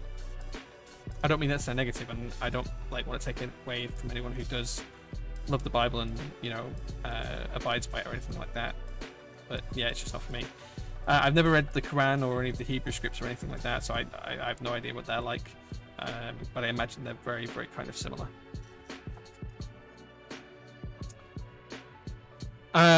As a Matrix fan, how do you feel about the newer keybs they're releasing? Do you know what? I don't think I've seen a bad Matrix board in the past 3 years. The only one of their boards, which I do have one of, that I didn't like was the Matrix Noah. And I do have one of those. So the Force Break mod is the only thing that fixes that board. 1 million switches is a lot. What is the stock value of 1 million switches? I have no idea. Like, I have no idea. Like, I couldn't work it out because they're all priced so differently. Regarding F1, do you think Aston Martin has a real chance to take a race from Verstappen with no gimmicks like engine failure or crash? I also believe Alonso will overtake Perez soonish. I think Hamilton will get Perez as well in the standings by the end of the year. I think Aston Martin will get one win on merit. I think Mercedes have a chance of getting one win on merit, but that's probably 50-50. So, yeah, that's probably the case. Slice of Me asks a really good question. They say, what's your relationship like with other vendors? Do you view them more as pure competitors or more like friends you share the same space with that have some level of competition? So there's probably two camps. Let's flick up to the camera for this because it's probably a bit of an in-depth question. There's probably two camps here, like vendors around the world, which, I don't see as competition because we work with them. So companies like Novel Keys and Canon Keys and Space Cables and ILM KB and Z Frontier, we work with them on like 90% of the group buys that we run. KeyGem and My Keyboard and Candy Keys, don't see them as direct competitors really. The companies in the UK probably are closer to being competitors. So you've got the Mechboards and Serpent Keys and whoever else is in the UK right now. I kind of see think that we have our own spaces within the UK. So mech boards obviously concentrate on the splits, and they have a lot of standard stock switches. We tend to concentrate on more obscure switches, and we tend to concentrate on more of the high-end keyboards, or the kind of more commonplace keyboards, rather than the splits and stuff like that. So we kind of have our own niches, and I don't really see us as competition. And plus, I'm really good friends with David at Mechboards. Not so much Ben, because we don't speak as often, but David, I've got a lot of time for David and Ben and the rest of the team at Mechboards. So it's really difficult. Mechboards, I don't really know Brian that well. I've met him a few times, but he seems like a nice enough guy. Serpent Keys, I've never met the owner of. Don't really see them as a competitor directly, I guess. It's kind of like we've all got our niches, right? Like, I try not to step on their toes. I assume they try not to step on mine. I don't know. Right, okay. So yes, I think the relationships with other vendors are good. Joy Division, that's the name of the band. I could not think of it. Yeah. Where do you get Nixie Tube related items from? I'd love to get some for Office Desk Clock, and so you had some tubes on your Insta story today, which looks super exciting. So that is a Nixie Tube calculator from the 1950s that was on my Insta story today. It's something I'm in the process of restoring slowly but surely. I do love Nixie clocks though. There is a good couple of companies. Void Media, if you DM me on tasty. I hate to say this because it opens up everyone to DMing me, but if you do DM me on Discord, I can send you some links to some of the Nixie clocks that I own and kits that I've bought, because there's some really good ones out there. So yeah, so you can just message me. Have you ever thought about replacing the group buy with a different way, with your own terms, etc.? Yeah, we tried to do it in stock. That's what we tried to move to. There's not really much other choice of doing group buys. You know, like, you can call it whatever you want, but a group buy is effectively like a accrual of funds for a group of people prior to purchasing manufacturing time, right? That's what it is. Kickstarters, you know, Indiegogos, you can call them whatever you want. They're the same principle. I don't think that there's as much to replace it with, apart from just doing stuff for in stock, which we've tried to do. So I think that's probably the only option. What led to you becoming a project manager at your old job? Opportunity is probably the main thing. When I first started working at the bank 17 years ago, I didn't know what I wanted to do in my life, and quite quickly I found out that the bank was supposed to be a stopgap. It's supposed to last me 2 or 3 years, if that. I actually had a pub beforehand. I sold the pub, and I went to work for the bank for a little bit, and then I thought, what are we going to do here? I was going to try and buy another pub. Didn't happen. I stayed at the bank. Then the financial crisis in 2008 happened, and there was a lot of opportunity in terms of project management, project delivery roles, which I kind of got into, and then that just kind of became a whirlpool of stuff that just kept sucking me in and in and in and in. So yeah, that's where it all came from. Ballboy and I were trying to plan our honeymoon for next year. Where did you go? Just place any in Europe, Italy? I've never been to Italy with my wife. I've only been there once, which was on a school trip, so it's a very long time ago.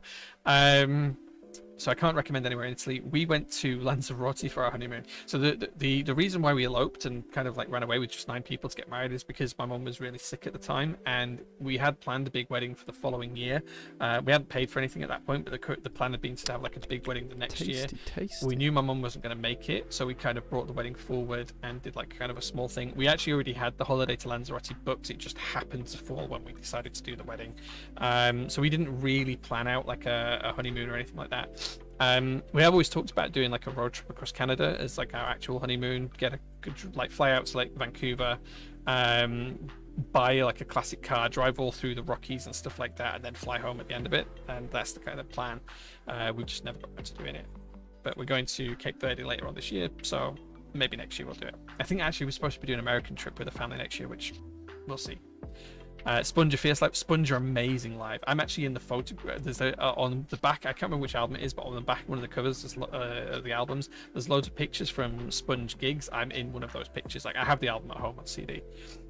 So yeah. I never knew Jay was chill like that. I like a lot of music. My music taste is quite eclectic. But yeah, I like a lot of modern grime stuff, which my wife always makes fun of me for because I'm like nearly 40 and I like grime. But yeah. Only Get You What You Give was 98. Admittedly, you named a lot of bands and albums I love. Must say, though, Smashing Pumpkins weren't that great live. I saw them live a couple of times. Was you Only Get What You Give? Was that really 98? I thought it was 96. I could have sworn it was 96. Maybe it was 98. maybe it was a little bit later because it was definitely after Prodigy's Fat of the Land album came out, and that was 96 because that was when Firestarter came out. Breathe came out in 97, which was next Prodigy song off the same album. Sounds very similar actually to Firestarter. What else was around at the same sort of time? Hey Dude by Cooler Shaker, that was 97 as well, I think. 96 also had Baby Bird with You're Gorgeous and stuff like that. I'm trying really hard to remember. Are you sure? Are you sure that You Want to Get What You Give was 1998? Like I feel like in my head, in my timeline, it had to be 96. New Radicals. You Want to Get What You Give. Get What You Give by New Radicals. Was that really 1998? Wow, yeah, November 3rd, 1998. So I could have sworn it was 96 because I think I thought Baz Luhrmann was in the same chart with Sunscreen. I thought that was 96 as well. Yeah, wow, okay. So it was 98. It was a little bit later than I thought. I actually had that song on cassette tape, which is crazy. Yeah, I could have sworn it was 96. Could have sworn it was. Like, I'd have put money on it that it was 96, but wow, yeah, thank you for correcting me there. I appreciate that. I will probably not forget that now. Right, okay. Lake Como slaps. Yeah, maybe. Aston believe they're on par with Red Bull or one upgrade away. It can definitely happen. I'd like to see Perez replaced with Tsunoda or Daniel. I think Daniel will get the seat next year. Tsunoda's probably going to move away. It's my best guess. I think one of the other teams will have him up because he's actually driving the pants off that car this year, the AlphaTauri. Tasty. Imagine all the insides of Soldier gets to experience. Is that from my trip to India? Yeah, maybe. Scrubble says, have you ever considered opening a physical keyboard shop where we could try and purchase different keys and related gadgets? Yeah, it's not worth it. Like, I've looked into the financials to rent somewhere to get the actual footfall that you would need. You'd need at least 50 people to come in the shop every day and buy something. Realistically, we get probably on average somewhere, like, it's so weird. It's the hobby. Like, some days we can get 20 to 30 orders, other days we can get 100, 150 orders. It really depends. I don't think that passing trade would give us enough trade to keep open a shop. If we didn't have the workshop and we could have like a shop that was somewhere that had the footfall in a big town, realistically the only place it could work is London, and you'd have to get a damn good rate on a shop to be able to do it, because you rent in London for any regular sized shop, like a small off license, but it's going to be 50-60 grand a year. To try and just get the keyboard related to make that kind of profit to pay the rent is going to be obscene. Like, it's just going to be so tough. It's just not achievable here in the UK right now. And the only way to do it would be to run the online store from the shop, but like, again, you'd need the warehouse space and everything else to be able to do that. We couldn't afford the square footage of a retail shop to be able to do that. Like, we just don't make that margin, so it wouldn't work. Like, the numbers don't add up for it at the moment. IKEA next 50-50, yeah. If beige, then GMK, CRP, OG, double shot, or OG die subs. OG die subs would always be my pick out of those, because I really like them. I had a day out which morphed into a day. Nice, congratulations. Tried out all the furniture. Yeah. How firm is our IKEA mattress? We don't actually have an IKEA mattress. We have a Simba mattress, which is really good. Was it the Gherkin Nepalese restaurant in Morningside, Edinburgh? If so, it's still there and it's still very rich. It was, yeah. That's exactly where it is, Kayla. Like, I didn't know you were from Edinburgh, but yeah, like there's just down the street from the Best Western in Morningside. Yeah, like the Lloyd's building that I used to go to was on the corner there. It's like 10 minutes walk, and we used to pass this Nepalese restaurant every day. And the first time like I was gonna go there, like I had to like build myself up to going. Like, I was in the city on my own for a couple of weeks, and obviously like the people who worked there on a day-to-day basis didn't want to go out for dinner, wanted to go home for their family, so I was out on my own for meals quite a lot. And yeah, I spent probably 2 or 3 days building up the courage to go to that Nepalese restaurant, and then I think I went back there every night for the next couple of weeks, tried everything on the menu, like just went through it all. It was great, loved it. Thanks for an honest answer. You're welcome, man. I'll always be honest about everything. I'll either be honest and tell you an honest answer, or I will tell you that I can't answer it and why I can't answer it. What did I study for A levels? So I studied a few things. So I studied physics, chemistry, classical civilizations, which is ancient Greek and Roman architecture and mythology. I did law at A level, business studies, psychology, general studies, and computing. There you go. Those are the 8 that I did for A level.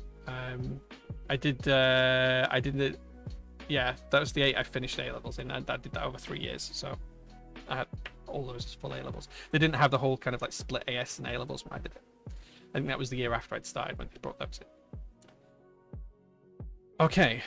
Why every keyboard vendor in the EU has a David? I don't know, just chance. I don't think Elise does. I don't think Oblotsky has a David, so I don't think everyone does, Eliran. But yeah, David's like the most popular. David and James are the two most popular names in keyboards, and that's probably because they're both in the top 10 most popular male names worldwide. So, like, apart from like Mohammed and things like that, but like in the Western world, they're the two of the top 10 most popular names. So you're going to find people called that in almost every business. That's all it is. Skimson, thank you so much for the 10 months of subs. I appreciate that. Joshio as well for the 18 months of subs. That's 2 PT babies. Congratulations. Did you think there was too many tubes for a clock? Calculate sounds like a really fun project with the DM for more. No worries. Merc have 2 big upgrade packages coming before summer break. Yeah, like it's interesting on Mercedes because I'm not quite sure how they're affording that within the budget cap, but whatever. One at Silverstone, U-Floor Sidepod, and one at Spa. If they go as planned, they'll apparently be fighting for wins on merit after the summer break. We'll see. Let's see how that goes. Brett, we'll see. Hey Jay, looking good. Thanks, Joe. I appreciate that. Thank you, man. Done with group buys. Allison, J2 SPC, and Orange Chicken are all that remains with me. That's fair, man. That's fair. Blue Toggles, thank you so much for the 4 months of subs. I appreciate that. Napoli is insane and gorgeous. Yeah, not been to that. Not been. I really want to see Pacific Northwest forests. Yeah. One thing I'd love to see is the whole giant redwoods. I've never seen them. I'd love to see them. Grime is the best genre of all time. Sure. Whatever. Yeah, I like grime, but like I wouldn't say that it was the best thing I ever heard. Like I like a lot of things. Mechanics has a storefront. Yeah, but they're also doing online business where most of their stuff is dropshipped rather than QC'd in-house, so they have a very different business model. And I don't think that they make the money from the storefront that they do from their online store. And they just have their storefront and their workshop all in one place, whereas I have a workshop and no storefront and can't afford to have a storefront on top because I'd just lose more and more money. Like I would just be putting good money after bad to do that. Pimadori, thank you so much for the 4 months of subs as well. Good evening. 3 years though. Wait, 8. Yeah, I did 8. No, I did 13 GCSEs and 8 A levels. One of those was general studies. Yeah, so it's 7 really. Yeah, but I did it over 3 years. Yes, correct. Yeah. What do you think about how universal income should be integrated into society? So there's a case. Oh, this is a really good question. I'm a huge advocate for universal basic incomes. I think it's absolutely something that governments need to be investing in now to like rectify the whole pensions pot problem and the impact that AI is going to have on the workforce and all of these other things. You know, I think it's absolutely something that needs to happen sooner rather than later, and they should get rid of means-tested benefits. Here in the UK, we have means-tested benefits, which means that if you have certain capabilities or disabilities or a lack of social skills or things like that, you can qualify for some government-mandated schemes depending on where you score on certain tested kind of attributes, which is a really crap way of doing it because it doesn't actually get down to the humane point of what does the person need. It's all about scores, and some people could need more funding, but because their scores don't line up, they don't get it. Universal basic income will fix all of that, and it will change all of that. It will also mean that as the cost of living becomes a different kind of metric to measure against, because the universal basic income should be the living wage. Whatever the living wage is, that's what the universal basic income should be. And then it gives people the opportunity to do things to top up their wage if they want. So if they want to then work to increase their income, to increase their livelihood, to buy the things that they can't afford on the living wage, then absolutely they can go out and they can work part-time to make a little bit more money to buy that odd thing that they want to go on a holiday, or they could do full-time because they care about something, or they could pursue another passion like the arts or something like that that doesn't necessarily generate large incomes for people, or the sciences and stuff, where you tend not to get great salaries until you hit certain levels. So yeah, I think universal basic income is absolutely massive. It's probably too big of a topic to talk about on a stream, but I think it absolutely has to happen within the next 20 years. Otherwise, the world's going to be left behind, and it'll be really difficult to rectify it at that point. They were top baby names about 30 years ago. I think James is still one of the top baby names now. David's probably not far behind it. Biblical names are always in fashion. I only remember the Year of the New Radical song because some of the core members of football. Nice. Redwood is amazing. Yeah.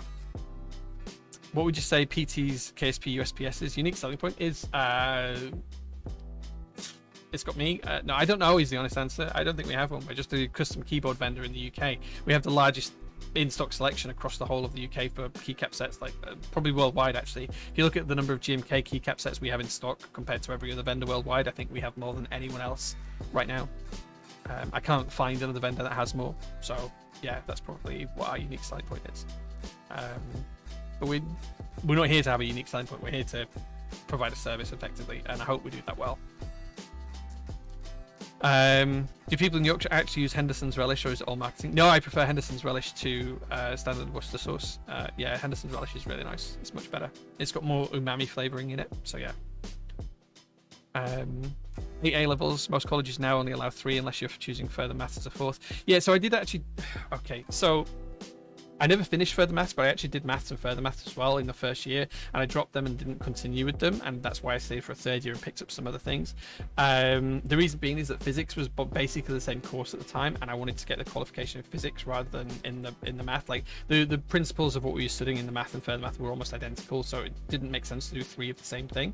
So yeah, but it's a long time ago now. It's 20 years ago since I did A levels. It was like 2000 when I started them. So yeah, long time ago. Jay must have done, like, say he had an average of 2 papers for each year. He must have sat 16. I can't remember. It's 20 years ago now. I don't remember the exams I sat. But yeah, it's a long time ago. Long time ago. I did not get confused with GCSEs. I did 13 GCSEs, which I still have, grades A star to C. And I did 8 A levels. Like, we didn't do law at A level. You didn't do psychology at GCSE. You didn't do law at GCSE. You didn't do general studies at GCSE when I was at school. I don't know if you do now. You might have done. Or trade day and use carbon footprint. Wait, what? I don't know what that's in relation to True Plates. Do you think now with PEX and the Cerakote official there'll be potential for Cerakote J series?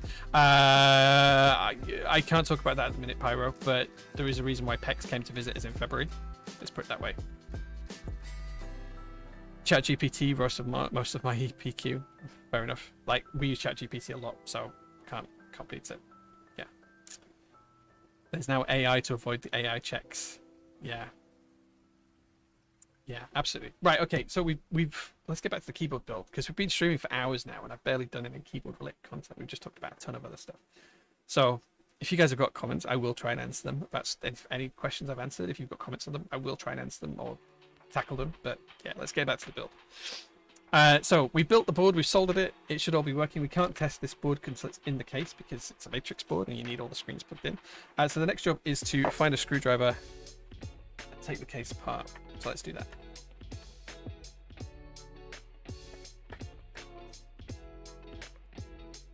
I do think one of the lessons that people do need to be taught in schools is how to use these AI tools as we go forward.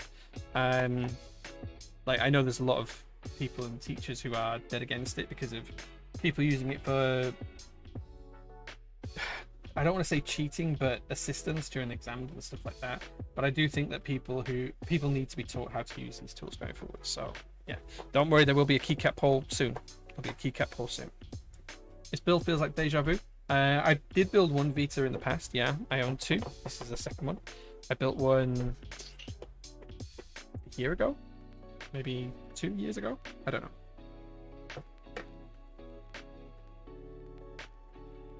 I can promise you it's live Zora though. Like, today is the 25th June. There you go. That's proof it's live, right? Zooted is not one of the options today. Okay, so taking the case apart, we can see that we've got all of the lovely screws and weights on the inside. We do need to get a cable into this here, which is a USB port. So we're going to do that first, and then we'll pop the PCB and plate assembly in. And then we've got a ribbon cable that we need to connect from the screen into the PCB as well. So first things first, let's get the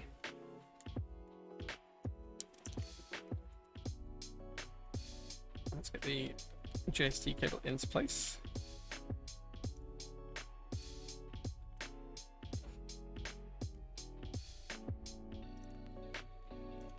I don't know what this cable's for. Oh, is this if we want to have the other option? Is this if we want to change the USB side to something?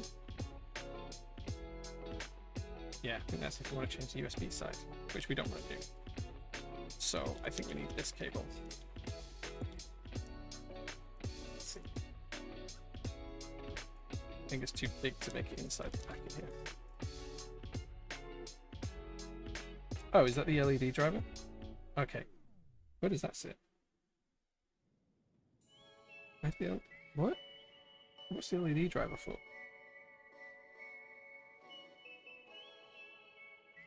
I'm going to assume we don't need that.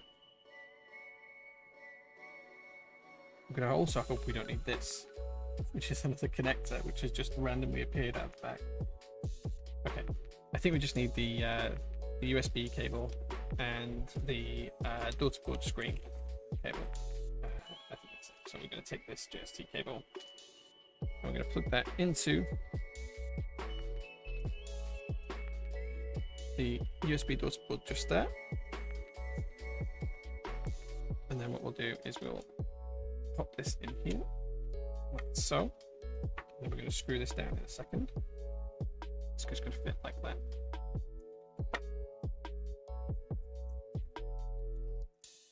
Mechanical is also not in the options for today.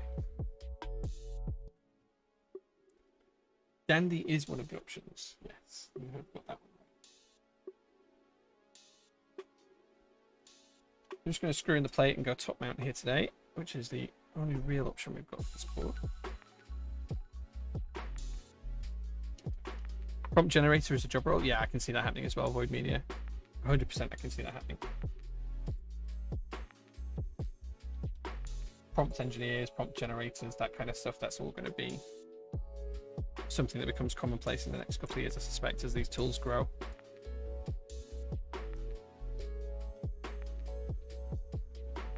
MK UK for this year? You mean a meetup? No news at the minute that I'm aware of. Gouty might have more than I do. I teach and use AI to help give me a base lesson plan if I'm stuck. So many good uses, but people need to spot when they're wrong because they're so confident and correct. Yeah, I agree. I agree, but that's going to be something that gets better over time as well. Currently needs informed prompts and analysis of results. If anything, it's just a time saver, not completely cheating something. Agreed. Yeah, I think that's the side that needs to be taught. How to use it to make yourself more efficient.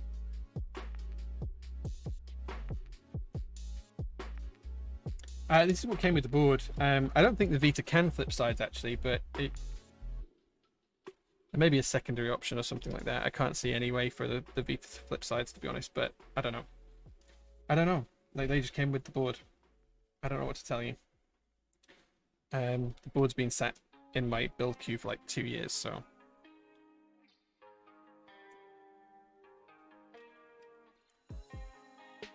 What's the storefront you're part of? Sorry, new to the hobby. Prototypistkeyboards.net. Link just down below in the bottom corner. It's my company. I own the company. Yeah, I don't know what else to tell you. That's the pack we should have been using. This is the pack we should have been using, but it's fine. Let's unplug that just in case it's slightly wrong. Put all that stuff to one side. We don't need it. This is the pack we should have been using. Here we go. Come on. Open it back. There we go. So we need this cable in first.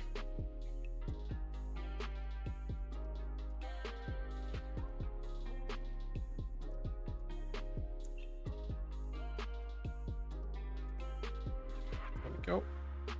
And then we're going to put the ribbon cable in as well. I hate ribbon cables. These are my worst enemy.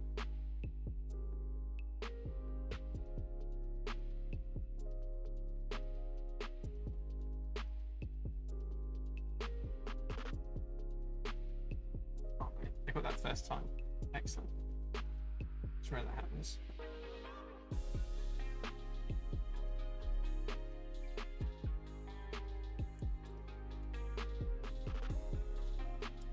First time. There we go. Perfect. And we're going to flip this round because this is the way it ultimately aligns. And this is the connector for the USB. So we're going to just plumb that into there.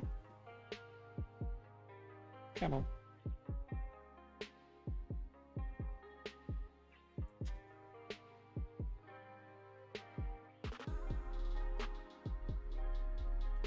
There we go. And then we can flip that over. And then the case is ready to be screwed together. When can we expect a GMK white and black set? There's the white and black Cyrillic is in stock right now. MT new white and black is also in group buy right now as well. which is also GMK, but their new profile, which is MT new.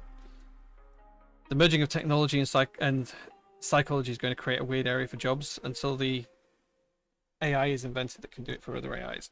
Yeah, okay, so you're talking about getting close to the singularity there, which is probably a long time off, further away than we actually expect it to be. Having very non-technological parents and grandparents, I'm interested to see how chatbots, etc., can be utilized. This potential, I think. Yeah, I mean, I don't really see the new AI tools, the LLMs, as being chatbots. They're so far removed from what chatbots are that they're kind of like their own. I mean, they are literally their own technology. That's literally what they are. They're LLMs, very different. But yeah, they're basically just precogs, right? They just analyze word patterns and work out what's the next word that should be the one that's likely to come after the words that have come previously, based on the contextual question that's been answered. Have we received GMK Classic yet? No, you can check all the updates on our website. So we've got a link on the website. If you go to prototypist.net, right at the top of the page, there's an updates tab. If you follow updates on there, it'll tell you everything you need to know about every set we've ever sold. And when we receive it, it'll be updated there first. Thoughts on Elon Musk versus Mark Zuckerberg cage fight? I'm not really interested, but Zuckerberg's going to win it because he does Brazilian Jiu-Jitsu, and Elon Musk's just fat. He's like me. He's like my sort of build. So, yeah.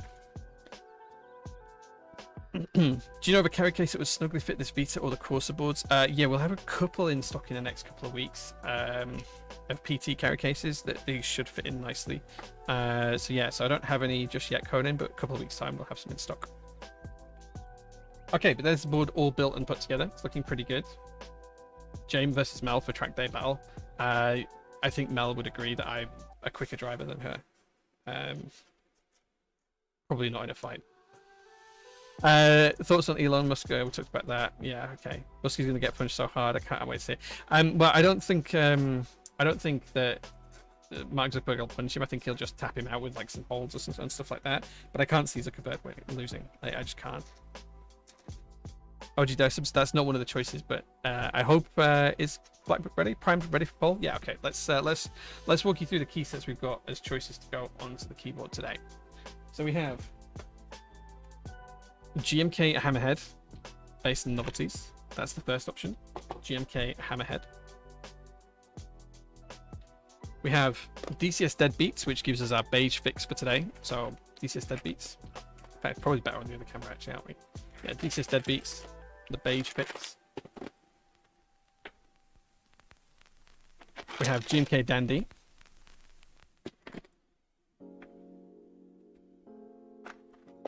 GMK Nautilus Nightmares.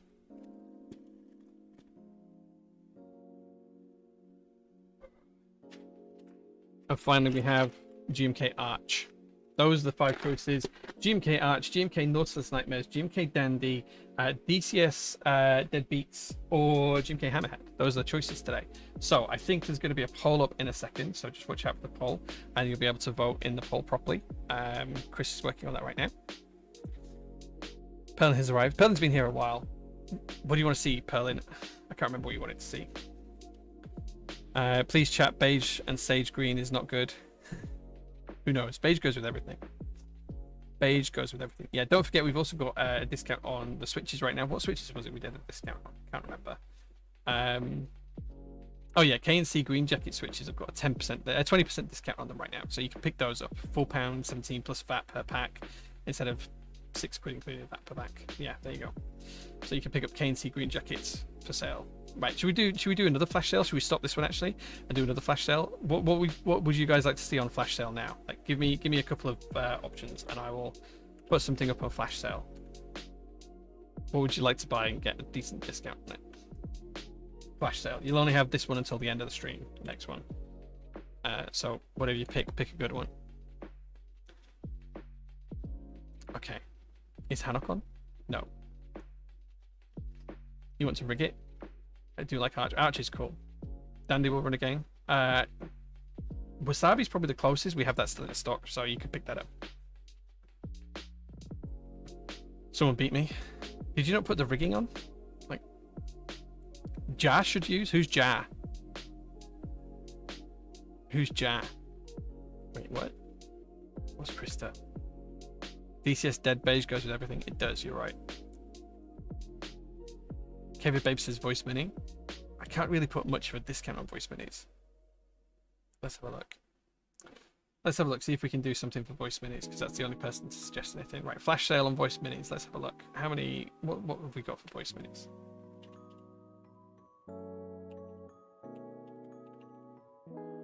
Okay, right. We've got a few in stock. Okay. We've only got 3 colorways in stock, so that makes this easier. Okay, let's have a look at this. Let's have how much are these now on the store? So they are 66.67 times 1.2. So they are 80 quid including VAT. Let's do them at 69 quid including VAT. So 69.99 divided by 1.2 equals 58.32. That's a huge discount. Right, okay, so these are going to be 58.32.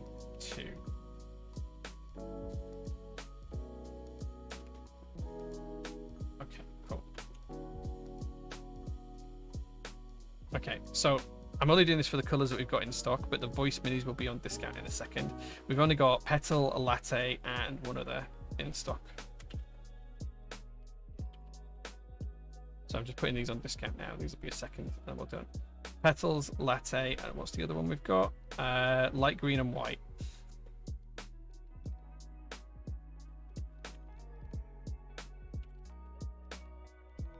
Okay, those are now on discount. Let me grab you a link. And these are on flash sale right now. So there is a flash sale going on for the Owl Lab Voice Mini macro pads. They're now, the ones that we have in stock are there. You can go get them. London Pog is still in stock, I think. Yeah, those are the 3. Show Merlin a digital image of CRP. Oh yeah, she wanted to see some CRP, didn't she? Oh, Dandy won. Great. So we're putting Dandy on the board today. I'll keep that out. I'll put the rest of it aside.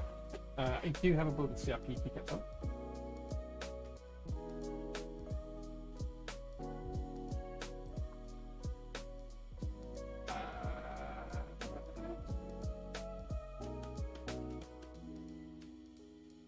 Don't have a board with CRP keycaps on. The one I thought had CRP keycaps on is this Matrix at the back, but it's actually got KB21 keycaps on it.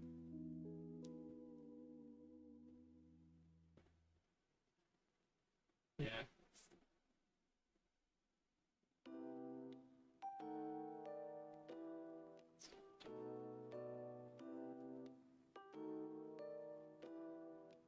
Closest I have is OG die subs, which basically the same. I mean, this is exactly what they look like. Let's flip the camera over. This is what CRP keycaps look like. Like, not these particular legends, but that's what they look like. Those are the colors.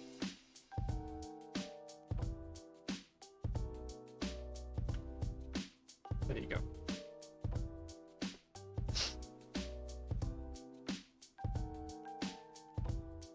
Faith Assured in chat with Rigging still in stock, no discount though. What's not got a discount? What's in stock that doesn't have a discount?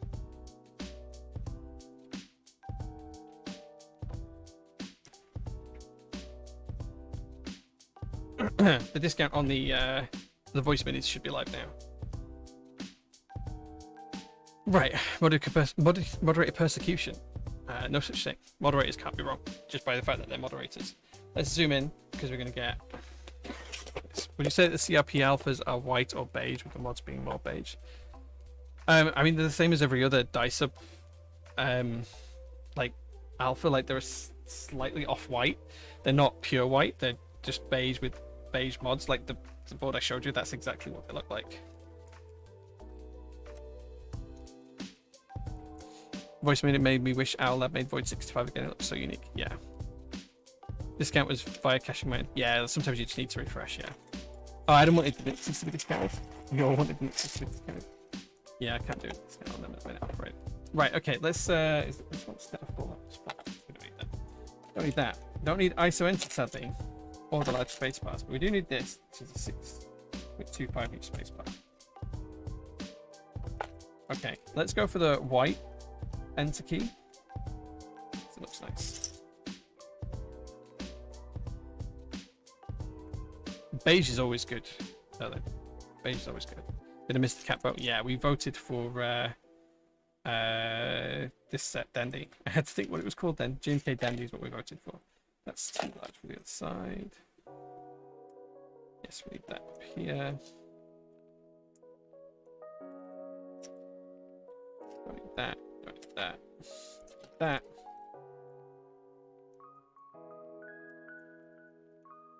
Sadly, it's got UK ISO in. We don't need those either. Don't need that. That. That.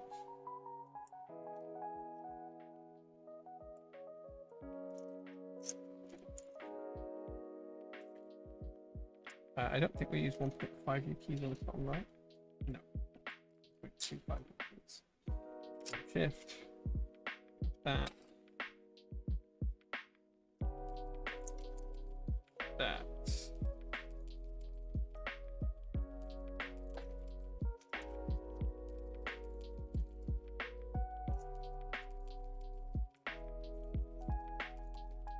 So many keys we just don't need.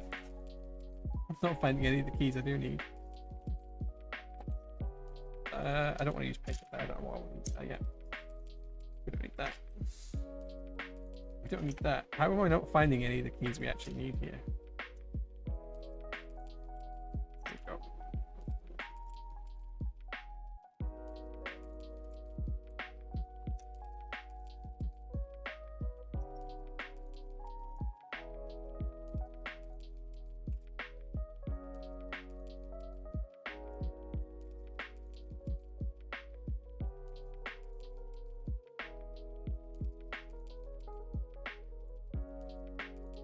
Go.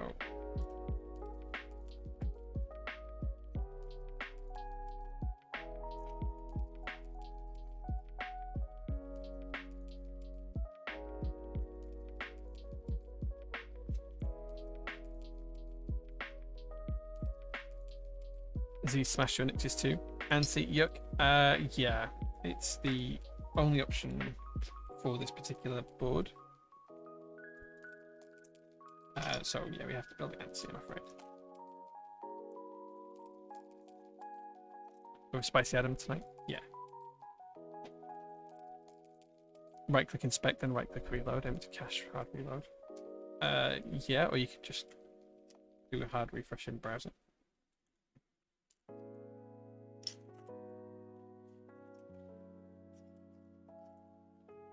I'm finding so few keycaps we actually need here.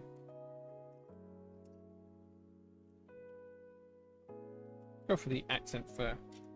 Okay. I'm probably just going to put page up there, even though I've got FN here. I should probably have page up and page down, actually.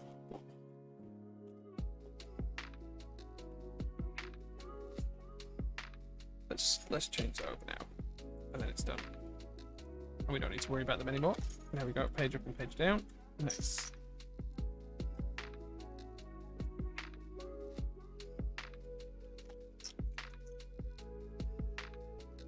There's a correct shift. That.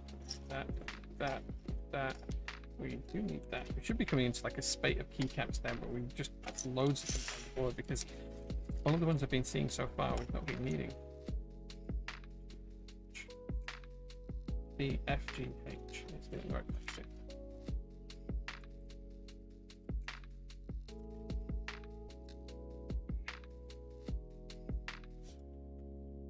I got this set after I saw it won at the MK UK meetup last. I had the other white base set before. Lovely sets. They are lovely. Yeah. Tasty, tasty. Thank you so much, Steam Bunny Invasion, for the subscription. I really appreciate that. Thank you so much.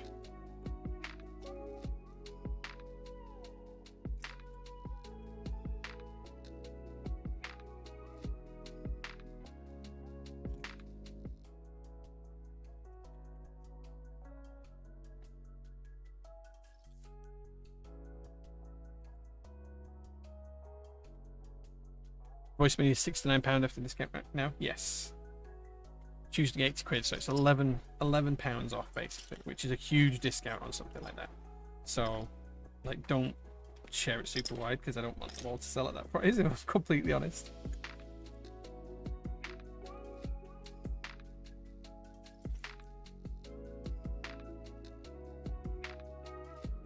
I feel like I don't have enough keycaps here to make this work. What's going on? Why do I not have enough keycaps for this? Are they just...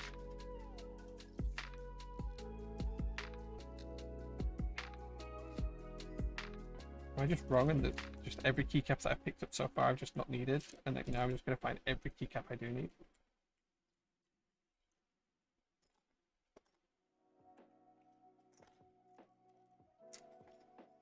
Still feels like I'm running out of keycaps far too quickly here.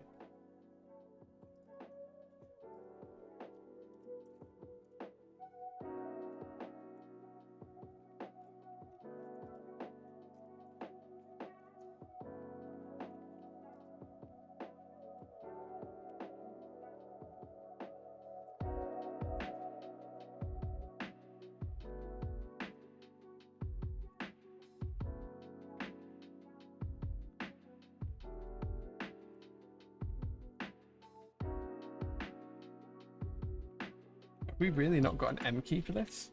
Am I really missing an M key? This would be frustrating if I'm missing an M. Have I not just put it in the tub by mistake? Let's check. I'm going to be really annoyed if I don't have an M key. I keep the FN key up just in case I don't have an M key, so it's at least more usable.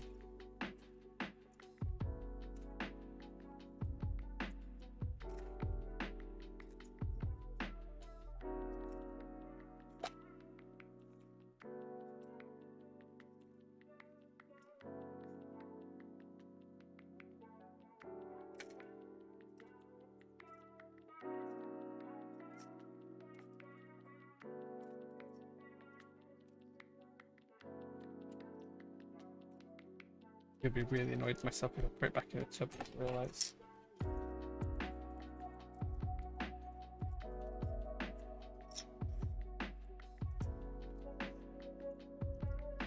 Push comes to show we can put the other B key there for something that looks at least reasonable.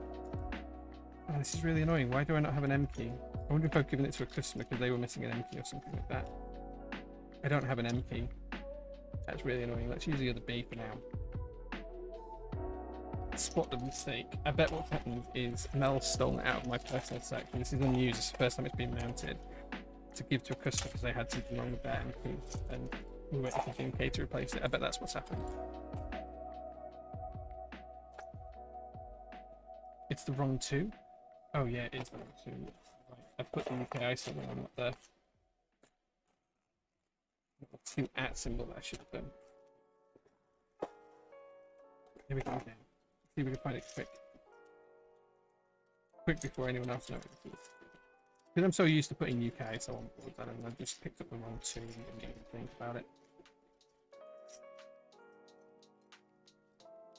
It's easily done. There it is. Got it. Boom. There we go. Cannot unsee. The 3 is the correct one. 3 should be the hash pound. Some to call M people, Boney M. Head spot. April 1st, someone hide all the J, A, and E keycaps. Thanks.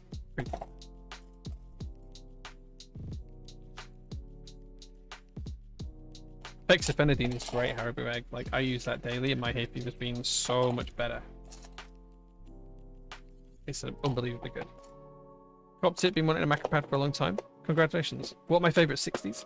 JO2. It'll probably be my number 1 favourite 60. What else have I got that I like? Oh, I have a Doug Viper V2, which I really like to use sometimes now. That's really good. What else have I got that I like using? I do have a GSKT, but I'm not a fan of it. I've got a really nice. In fact, this is really good.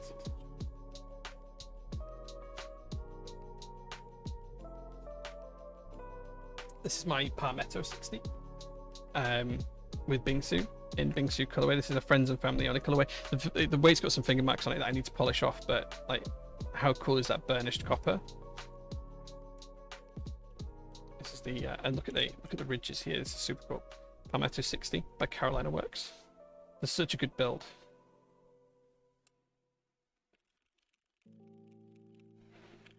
Yeah, it's not too far away, isn't being smart too. Look how good that looks. A sale if anyone wants it. What I said to Joe when it's still coming this year. Yeah, I'm just waiting for Josh to come back from his extended leave. And then we'll be figuring out what we're doing with the I think it's a we're figuring out what we're doing with J1. I think it's a Minnow Keys artisan, not a Latralium one. Same Minnow Keys, I think that's what they're called. I can't remember. I got it for free ages ago. So yeah. Cool. Okay, so there we go. That's the board built. What do you guys think? Matrix Vita. Let's test it actually, make sure it does work. So I have no idea what the screen is programmed to do on this in a minute.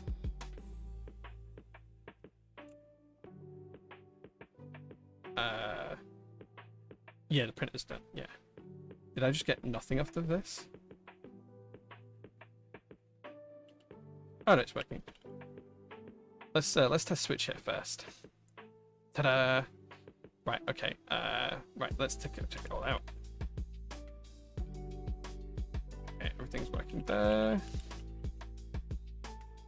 Everything's working there. Off. Everything's working there.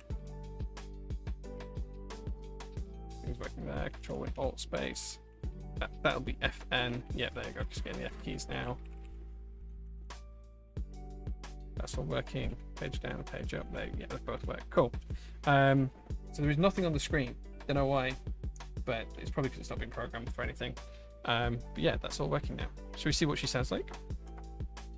Love the board, but not the keycaps. I think that looks pretty cool, actually. Let's try in the face camera for the better light. So here's what it looks like. This is better for the colors. That's probably closest to how the colors look in real life on the face cam. Yeah, that's probably how it looks better. Should we see how it sounds? Thanks, Mr. Gimp. I think it's come out pretty cool. Need more green boards. Yeah, it's a really cool color. Is this Matrix coating? Yeah, Dandy is the real deal. It's such a nice set. Such a nice set. Right, let's pause the music for a second and see what she sounds like.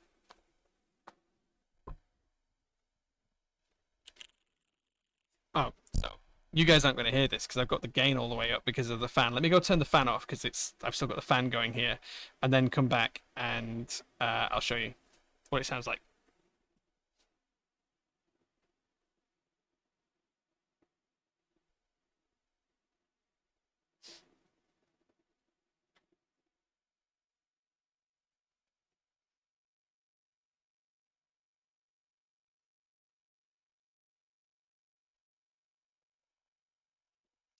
Okay, right, I'm back. Let me change the gain on the mic. The noise suppression, sorry.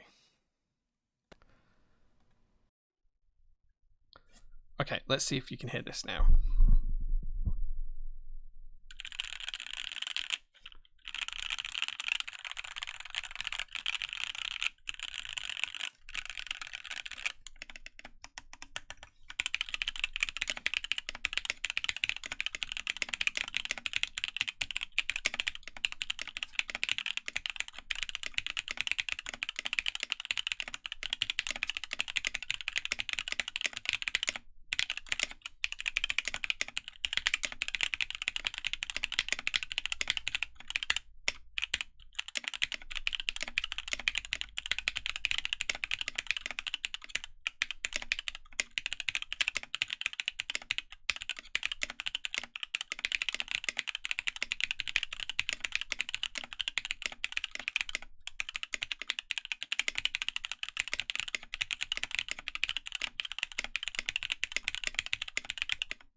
There we go. It sounds pretty good. It sounds nice, loud, clear, pretty punchy, as people have said. Pretty happy with that. It's come out really nicely. Big fan of that, actually. Looks really great. Looks really good, actually. Like the camera's probably overwashing out the colors because it's fake lights in here. So as I say, the colors are really, really much closer to what you get in the face camera. There you go. That's probably the most accurate I can get to it. Very similar color to my truck. I'll take some nice pictures outside with it against my truck so you can see what it looks like, because that's what it was planned for. But yeah, pretty happy with how that's come out. Really happy with how that looks. Sounds like biting into a wagon wheel. I haven't had a wagon wheel in a long time. So is that scratch or dust above the 2 key? Just dust. Just dust, Jelly Master. It's now gone. There you go. There is a slight sparkle to the case that you might be able to see as well. But yeah, there you go. Sadly, I don't have any need for this board, so it is going to be part of my collection that's for sale. So if anyone is interested, it is technically for sale, with or without keycaps, I guess. The PCB for this is 1.2 mil, but I did use standard 1.6 mil stabilizers. Like the point difference is so small that for the vast majority of builds, you're never going to notice the difference. Like you can use the 1.6 millimeter stabilizers in the vast majority of PCBs, and it's fine. So yeah. It's very rare that you actually end up with a problem with them. You can also use like the Owl Labs little stickers, such as these, to put under your stabs, which give you the kind of like the difference in like 0.1 millimeter that you need to make them fit. It'll be fine either way, I think, 9 times out of 10. So yeah. It sounds so clacky and crisp. Love it. It sounds great. 100% love it. It sounds really good. Right, okay, time to play some marbles then. It's really hot now. I've turned the fan off, so I don't want to be here too much longer without going home. Let's flick marbles on though, and what we'll do is we'll do a round of marbles, and we'll do 3 very quick races. Whoever wins over the course of the 3 races, so whoever wins a championship over the course of 3 races, we will give away a GMK set to. Any GMK set we've got in stock, they can have for free. We'll ship it to you worldwide. You might just have to pay import duties wherever you are, but we'll cover the cost of the set and the cost of shipping. Nice and simple. So I'm going to load up the game now. It's going to take a minute to load. It is loading, I promise. It's running some install scripts at the minute, but it'll be there in a minute. And she works on mobile right now. Yeah, it should work on anything. Yeah, give me a minute, guys. It is loading, I promise. I don't know why it's taking its time, but it is loading. Running install scripts. What's it doing? Steam is just being Steam at the minute. Let's give it a minute. It'll come back in a second. When it comes back, we'll get playing marbles. Yeah. But if, as I say, we'll do 3 races. Whoever wins the most points across the 3 races, they will get the prize. That's how it works. All the winner needs to do is just reach out to a mod, tell them what they want, give them their full name, address, details, including email and phone number, and we'll ship the prize out this week. So yeah. Hype. Yeah, the marbles is taking some time to load now. I don't know what's going to happen. Hold on, let me cancel it. Let me try playing it again. It's running some sort of install script. I don't know what it's doing. Apparently we've played 90 hours on stream of 90 hours of marbles on stream. That's crazy. Okay, let me flick over in a second and you'll be able to play marbles to win a GMK set. Installing the hacks, indeed, right? Someone's hacking me to play marbles. Okay, you should be able to see on screen in a second marbles when it decides it wants to load. There you go. Right, let's do a race, and we're going to do a Grand Prix. So it's whoever wins over the course of the 3 races. It doesn't matter who wins each race individually. We're just going to do 3 random maps. 1, 2, 3, and let's hit race. Now, if you want to be in this to win it, you just need to do !play once the game loads. I just realized I need a keyboard plugged in for this, and I don't have one. There we go. Keyboard is now plugged in. !play, just like everyone else in chat is doing, and it will put you into the game.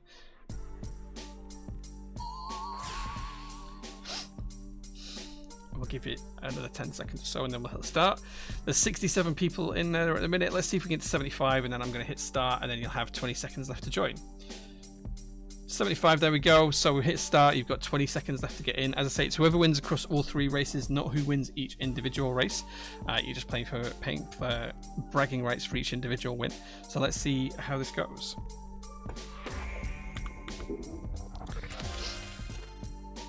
Lots of people in there now. Okay, never played this map before, but here we go. Everyone's racing down to this point at the bottom. Let's see who's the first one through. So Regiman came down quite quickly, but Sky's taking the lead. JQ's not too far behind. I see Anarchy in there and Thrax as well. Turkey Thrower's there too. Lots of people coming up towards the back, but in the lead we do have a couple of people. It's Sky and Halsby. JQ and Haribo Egg and Void Media too, not too far behind. I'm there as well in the top 10 at the minute too. Bagels on Toast and Robots Mikey are coming through as well there, I see. Barrowium and Dorkling are right at the very back with Turkey Thrower, but everyone else is moving through the pack quite nicely. Thrax is there in the middle. I see Clush, Blackbrook and Demotex and Mods somewhere in the middle as well. Halsby's taken an outright lead here because he's on the way through here. Lots of people flying off up into space as well. Probably some deaths coming. Haribo Egg has died. Storsness has taken second. Oh no, Tinkertronic is in second place. Stores has taken third place. Sky's coming back around, almost about to take third place back. I'm still just about in the top 10 with Mickey, Robot Mikey, and Irene Clack falling up behind me. Thrax is there as well with Demotex, and Anarchy's on his way through with I'm Famous, I Swear in there as well. Adam X is at the back, and Future Primitives there as well. Angry Swan right at the very back. Lots of people making their way through the planets right now. Halsby still has a huge lead, getting wider and wider every second here. There's a big drop. We have played this map before, I do remember it now. Steam Bun Invasion is now in second place on the way down to catch up with Halsby, but it's going to take some doing to catch up there. We've also got Storsness, Tinkertronic coming through, Jelly Master's there as well, Iluna of the Stars. I've dropped way back now as well. I'm nowhere near the top 10 anymore. Anarchy's there somewhere in the middle. Dorkling is right at the very back. Let's see if we can catch up with the front now. You died already? Yeah, that happens. People die. People die a lot on this map. Steamboat Invasion and Halsby are definitely making the lead. Tinkertronic's on his way through though. Jelly Master's there too. This is a hugely long map if I remember rightly, so still all to play for. Lots of stuff that can hold Halsby up, and he might not win this race, or they might not win this race. Let's see how it pans out as we get towards the end though. Halsby's on the downstream now. Steamboat Invasion is there as well, going underneath the rings here of Saturn. Here we go. Let's see how this pans out as people come down. So Island of the Stars is there. They hold a track record. No, Storsness holds a track record for this, which is pretty cool. Jelly Master's there as well. Dynamics is coming through. Irene Clack's there. JQ Perlin's in the middle as well, just behind me. Cream Pudding's there as well. Zora's in there. Future Primitives in there. Blind Disobedience. Loads of people coming over the tap. Conan and Dorkling still at the back with Storsness and someone else didn't quite catch. Halsby, though, is getting caught up now by Steam Bun Invasion. They've still got a whale of a lead across everyone else, but Steam Invasion does look like they're significantly closer to Halsby than they were a few minutes ago. So we've got lots to play for. Still got to get around by Neptune and Uranus, so lots to go through on the track at the minute, but we'll see how this goes. It's this course again. I like it. Adam's a big fan of this track. I think quite a few people are. It is a good track. It is a good track. I'm surprised I ain't dead yet. There's plenty of time yet. Plenty of time yet, Zizora. Halsby still has a huge lead though. There's some obstacles coming up, so this could slow him down. He's passed one there. The pin's in the middle. This could knock anybody off the track here. If you don't have a straight line, you can fall off these parts, so anyone could go off. Steamboat Invasion and Halsby are making it through, but there is another big series of obstacles here to try and get through. Can anyone stop Halsby? I've just finally made it back into the top 10. I'm probably not going to stay there though. Mickey Gee's there as well with JQ UK. Someone's just died. Jelly Master's just died. Zora and 6306 have died. Halsby's made it through this test. He's on his way down to the end now. There is a couple of blockers that could hold him up from getting to the end first, but he's skipped them. He just flew straight over them. This is going to be a clear outright win by a good 10 seconds for Halsby, I think. Halsby into the winner's pot does take first. Mickey Gee's coming up and probably going to take second. Storzus is there as well. Genomic is there. GQ UK. Dynamics is there. Void Media is there.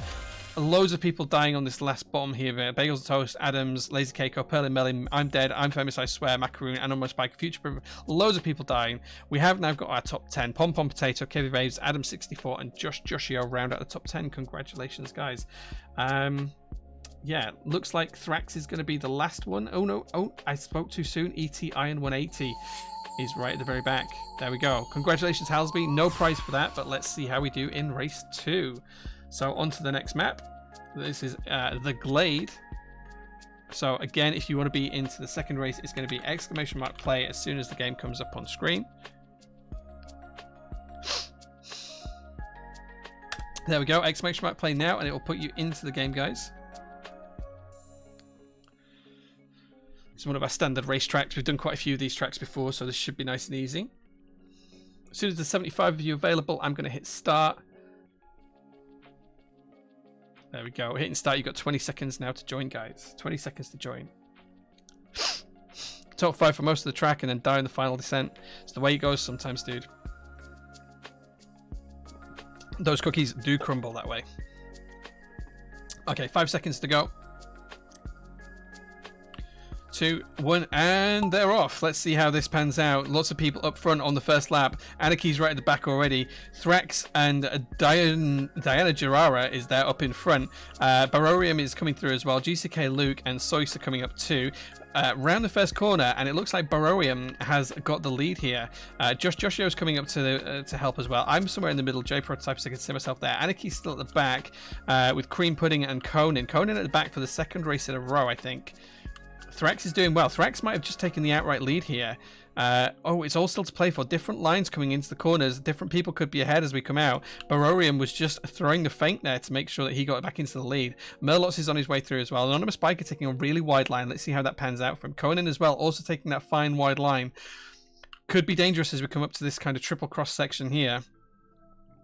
Diana Gerara is still in second place, but this is all still to play for. It could all change as we go through this series of corners. Malots has taken the lead, but Barorium is there back again. Malots coming around on the inside with Swoop as well, and Seregiman's got some pace, but is this all going to change as we come through this third corner? Oh, it is. Diana Gerara is probably just taking the lead. Very, very close racing here as they go through the next big long bend. How's this going to pan out? Scroble's up there now as well. GCK Luke's on his way through. Joshio's in the middle there. I see him. Chris Blackbrook isn't dead on this one yet as we come around getting ready to start on the second lap as we go through the final hairpin here. Barorium has just got an edge of a lead over Diana, but Murlocs isn't too far behind. Scroble's there as well. Jan the Frabjus is on his way as well. Another Destiny player, I think, going by the Frabjus comments there. Let's see how this pans out as they come through into the final couple of corners. We've got another couple of laps left yet, though.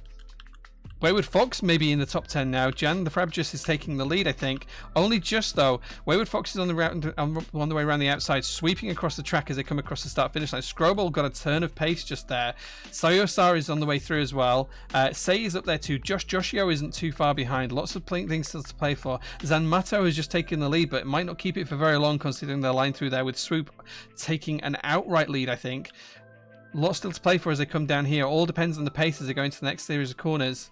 Right at the very back, we've got Future Primitive, Slice of Me, and Angry Swan, and the Void Media right at the very back there. Lots of different lines as we come through this corner, though. People, some taking it wider, some taking it shorter, leading to a bit of a scattered effect as we come up towards this little bit of a straight before the triple threat. Jan the Frabjus has got a bit of a lead, but we know that can all change on this back section of the course, so that could be going away in a second. Blackbrook's there too. I'm somewhere just outside the top 10 now. Let's see how we get through this series of corners. Sweet Panda's coming through as well. Steam Bun Invasion there was in the top couple in the past track until they died. Looks like Swoop has taken the lead actually. Jan the Frabjus is coming back through. Not sure how this is going to pan out, but it's lots to play for here as we go through the final couple of corners. Swoop, Jan the Frabjus, streamroll into the line. These are in a drag race now. I think Jan's just got the lead there. Sweet Panda's coming through. Scrobel has a turn of pace, takes the outright lead, I think. Long winding corner though, so it's plenty of time to slow down. Let's see how this pans through. Scrobel is coming up on the inside. Sweet Panda's there as well. Swoop's on the way through. Scrobel's there too. He's coming through. Void Media still right at the very back of the track here. Last couple of kinks before we get through to the start-finish line. We've got one lap left after this one. Jan the Frabjus and Swoop in the lead. They keep trading places. Sweet Panda is taking up third place, but it looks like they've managed to take the outright lead very briefly. Let's see how it comes as we come through this corner up to the lead up to the line. Jan the Frabjus is in the lead. Lots of people taking a wide line here. Let's see how this pans out. Sweet Panda's taking the lead, I think, now just there. All still to go as we go into this line here, into the corners. People still taking a wide line. Could be good, could be bad. Zanmoto's coming through as well. Probably going to drop back, but Sweet Panda might have the lead here. Still plenty to go. Jan the Frabjus and Scrobel are still there. Geeky Ed's coming up now as well. He was in the top 20, but now he's in the top 10. Looking strong. Anaki's right at the back with the Void Media. Something happened to Anarchy there. Slowed him right down. Diana Gerara, who was in the top 2, is right in the back of the top 10 now with Wayward Fox and Geeky Ed. Still plenty to play for as we get through it. Bahrain 2019, something like that. Boxing for Softs going for the fastest lap. You do that, my dude. Here we go. It's my time, says Geeky Ed. Let's see if he can pull his way through. Zamato does have the lead here, but it's all going to change as we go through the triple threat here.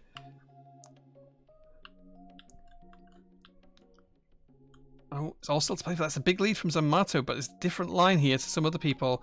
This could all change in a split second here. Is Zamato going to take the lead enough to win? Zoisar's coming through as well. Cutie Pie's up there at the back. Anarchy's there as well with Void Media. Anarchy's dropping back even further though right now. Swoop's coming around the outside again, taking the long line, but it's probably the slower one. Blind Disobedience isn't too far back. Sweep Panda's there. Wasn't the lead earlier on this lap. Still in third place even. Stereo Jer is coming through too. Still a couple of corners left for this all to change. Zanmoto could still lose this. The lead's not impenetrable here. Oh, last corner. Let's see who comes off this. In the first place, different lines here from Geeky Ed and Stereo Jer. Could beat Zanmoto to the line. Could be a photo finish here. Stereo Jer's catching up. Is this going to take it? Stereo Jer takes the win right at the very line. It was a bit of a photo finish there. Zanmoto takes second. Blind Disobedience in third. Soy Sars in fourth. Wayward Fox in fifth. Swoops in sixth. Jan the Frab just in seventh. And then we do have the rest of the team after that. There we go. So no prizes for that win, but let's see how that does for the points after we've done race 3. This is race 3, taking flight that we're going to be in now. Get ready to join with !play in just a second, guys. 4th to 9th, terrible last corner. It happens sometimes, dude. Right, !play will put you into the race, guys. This is the third and final race, and it's going to be whoever's got the most points across all 3 races that wins that prize of an in-stock GMK set. !play puts you in it. You've got to be in it to win it. As soon as there's 75 of you in there, I'm going to hit start. Right, okay, we're over that. You've got 20 seconds left to join, guys. Let's see if we can find a winner.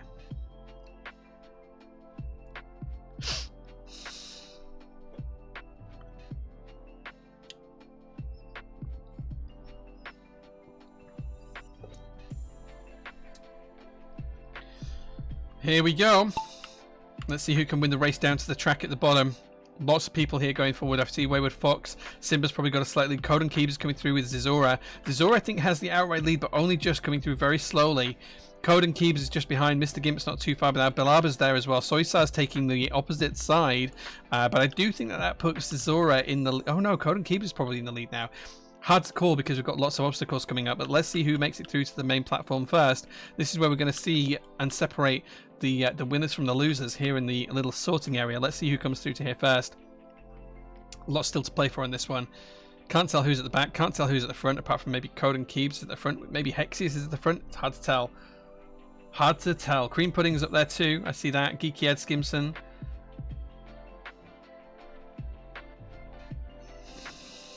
This is fun. I hope you like it, Geeky Ed. I'm glad you like it. Hexius is coming around, probably just in the lead. Coden Keeps not too far behind. Let's see who makes it out onto the shop floor first. This is the packing area. Lots of people coming through. Bollock is just behind there. Hexius makes it first with Codes and Keys, Bollock, I'm Famous I Swear, and a few others. Let's see who comes and pans down quickly through the racetrack here. Lots of obstacles in the way here, so people can get stopped quite easily. Hexius is storming into the lead, making a huge run for it here as he flips across onto the second set of the track here. Still probably going to take the win, I think. Let's see if he slows down as we go through this section. He's stopped, I think. Yeah, he's blocked, so he's not going to take the win. Oh, he might do. He might do, unless anyone can catch him. He had a huge lead there, though. Tons and tons of speed coming through that section. Looks like they're going to be the winner. Hexius is going to be the winner. I'm Famous I Swear. Code and Keeps is coming through too. Anonymous Biker's there too. Akela Aleka. Wait, is that just the track speed limit? That's not even... It's a ghost block. It's not even the real one. Akela Aleka's coming through. Baroium's there as well. Seiki B's coming through too with Perlin Merlin. Let's see who makes it into the first place. It's not Hexius. That's a fake account. It's fake news. That's fake news. Right. Kayla Aleka is going to take the win here, I think, unless someone can challenge her very quickly. I'm Famous I Swear comes down. Blind Expedious, Per Simplification. Wayward Fox is there too. Bollock takes out the top 6th place. Seiki B, the Cutie Pie, Code and Keeps, and Perlin Melon round out the top 10. Congratulations, guys. Congratulations. Hexi's the course record. Yeah. Sorry, I was too into it to realise that it was the course record. I apologise, guys. 5th twice in a row. That's some good points, Wayward Fox. That could put you up there for a potential win. Let's see how this pans out, though. Doesn't matter if you win each individual race. It's all about getting those points overall. 2/5 might take it. It could well do. Could well do. There we go. Okay, so let's see the final results and see who wins the Grand Prix and who gets that grand prize of a GMK set shipped anywhere in the world In third place, we have Holsby, who won our first race. Congratulations, Holsby. Well done. You take third place for no prize whatsoever. In second place, we have Zanmoto. Congratulations on second place. You also get no prize whatsoever. And our grand winner today, who gets a GMK set from our in-stock range shipped anywhere in the world, including shipping, is Stereo Jer. So congratulations, Stereo Jer. Please reach out to Blackbrook, who's the moderator in charge tonight. Give them your details, your name, your address, your postcode, your phone number, and your email address, and they will and tell them which keycap set you'd like from in stock as well. They will arrange that for you. Congratulations. Let's take a look at the points breakdown. Stereo Jer had 565 points and takes first. Zanmoto and Halsby take second and third, as we know. Blind Disobedience was in fourth. Mikagi was in fifth. Genomic was in sixth. JQ UK coming in seventh place. Dynamics in 8th, Akela Aleka in 9th, Void Media in 10th, I'm Famous I Swear in 11th, Pom Pom Potato, Kevy Babes, Personification, Adam, Wayward Fox take up to 16th, Cutie Pie, Josh Joshio, Bollock, and Seiki B take out the top 20 spots. Let's see who the last person to score any points was. The last person to score any points was Statsby with 2 points. Congratulations to them. I didn't get any points. I came in 43rd, which is pretty poor. Let's see who came last. All the way down at the very bottom, we have Balaba, Itza, and Framed, Avoris, Dorkling, and Aseb14 as well. Congratulations, guys, for finishing up at the back of the pack. Right, okay, that's marbles for you. Congratulations, guys. I hope you enjoyed those races. They were good fun. It is time for me to go home and get some sleep because it is getting late here now. What time are we on? It's 11:05. I've got an early start in the morning, so I need to be back here at the workshop for 7ish. So I'm going to go home and get some sleep. But thanks for watching, guys. I really appreciate it. I'll see you all again soon. Take care. Have a good rest of your weekend. And come and watch out on Instagram and the Discord over the course of the week. I'll see you again soon, guys. Bye-bye.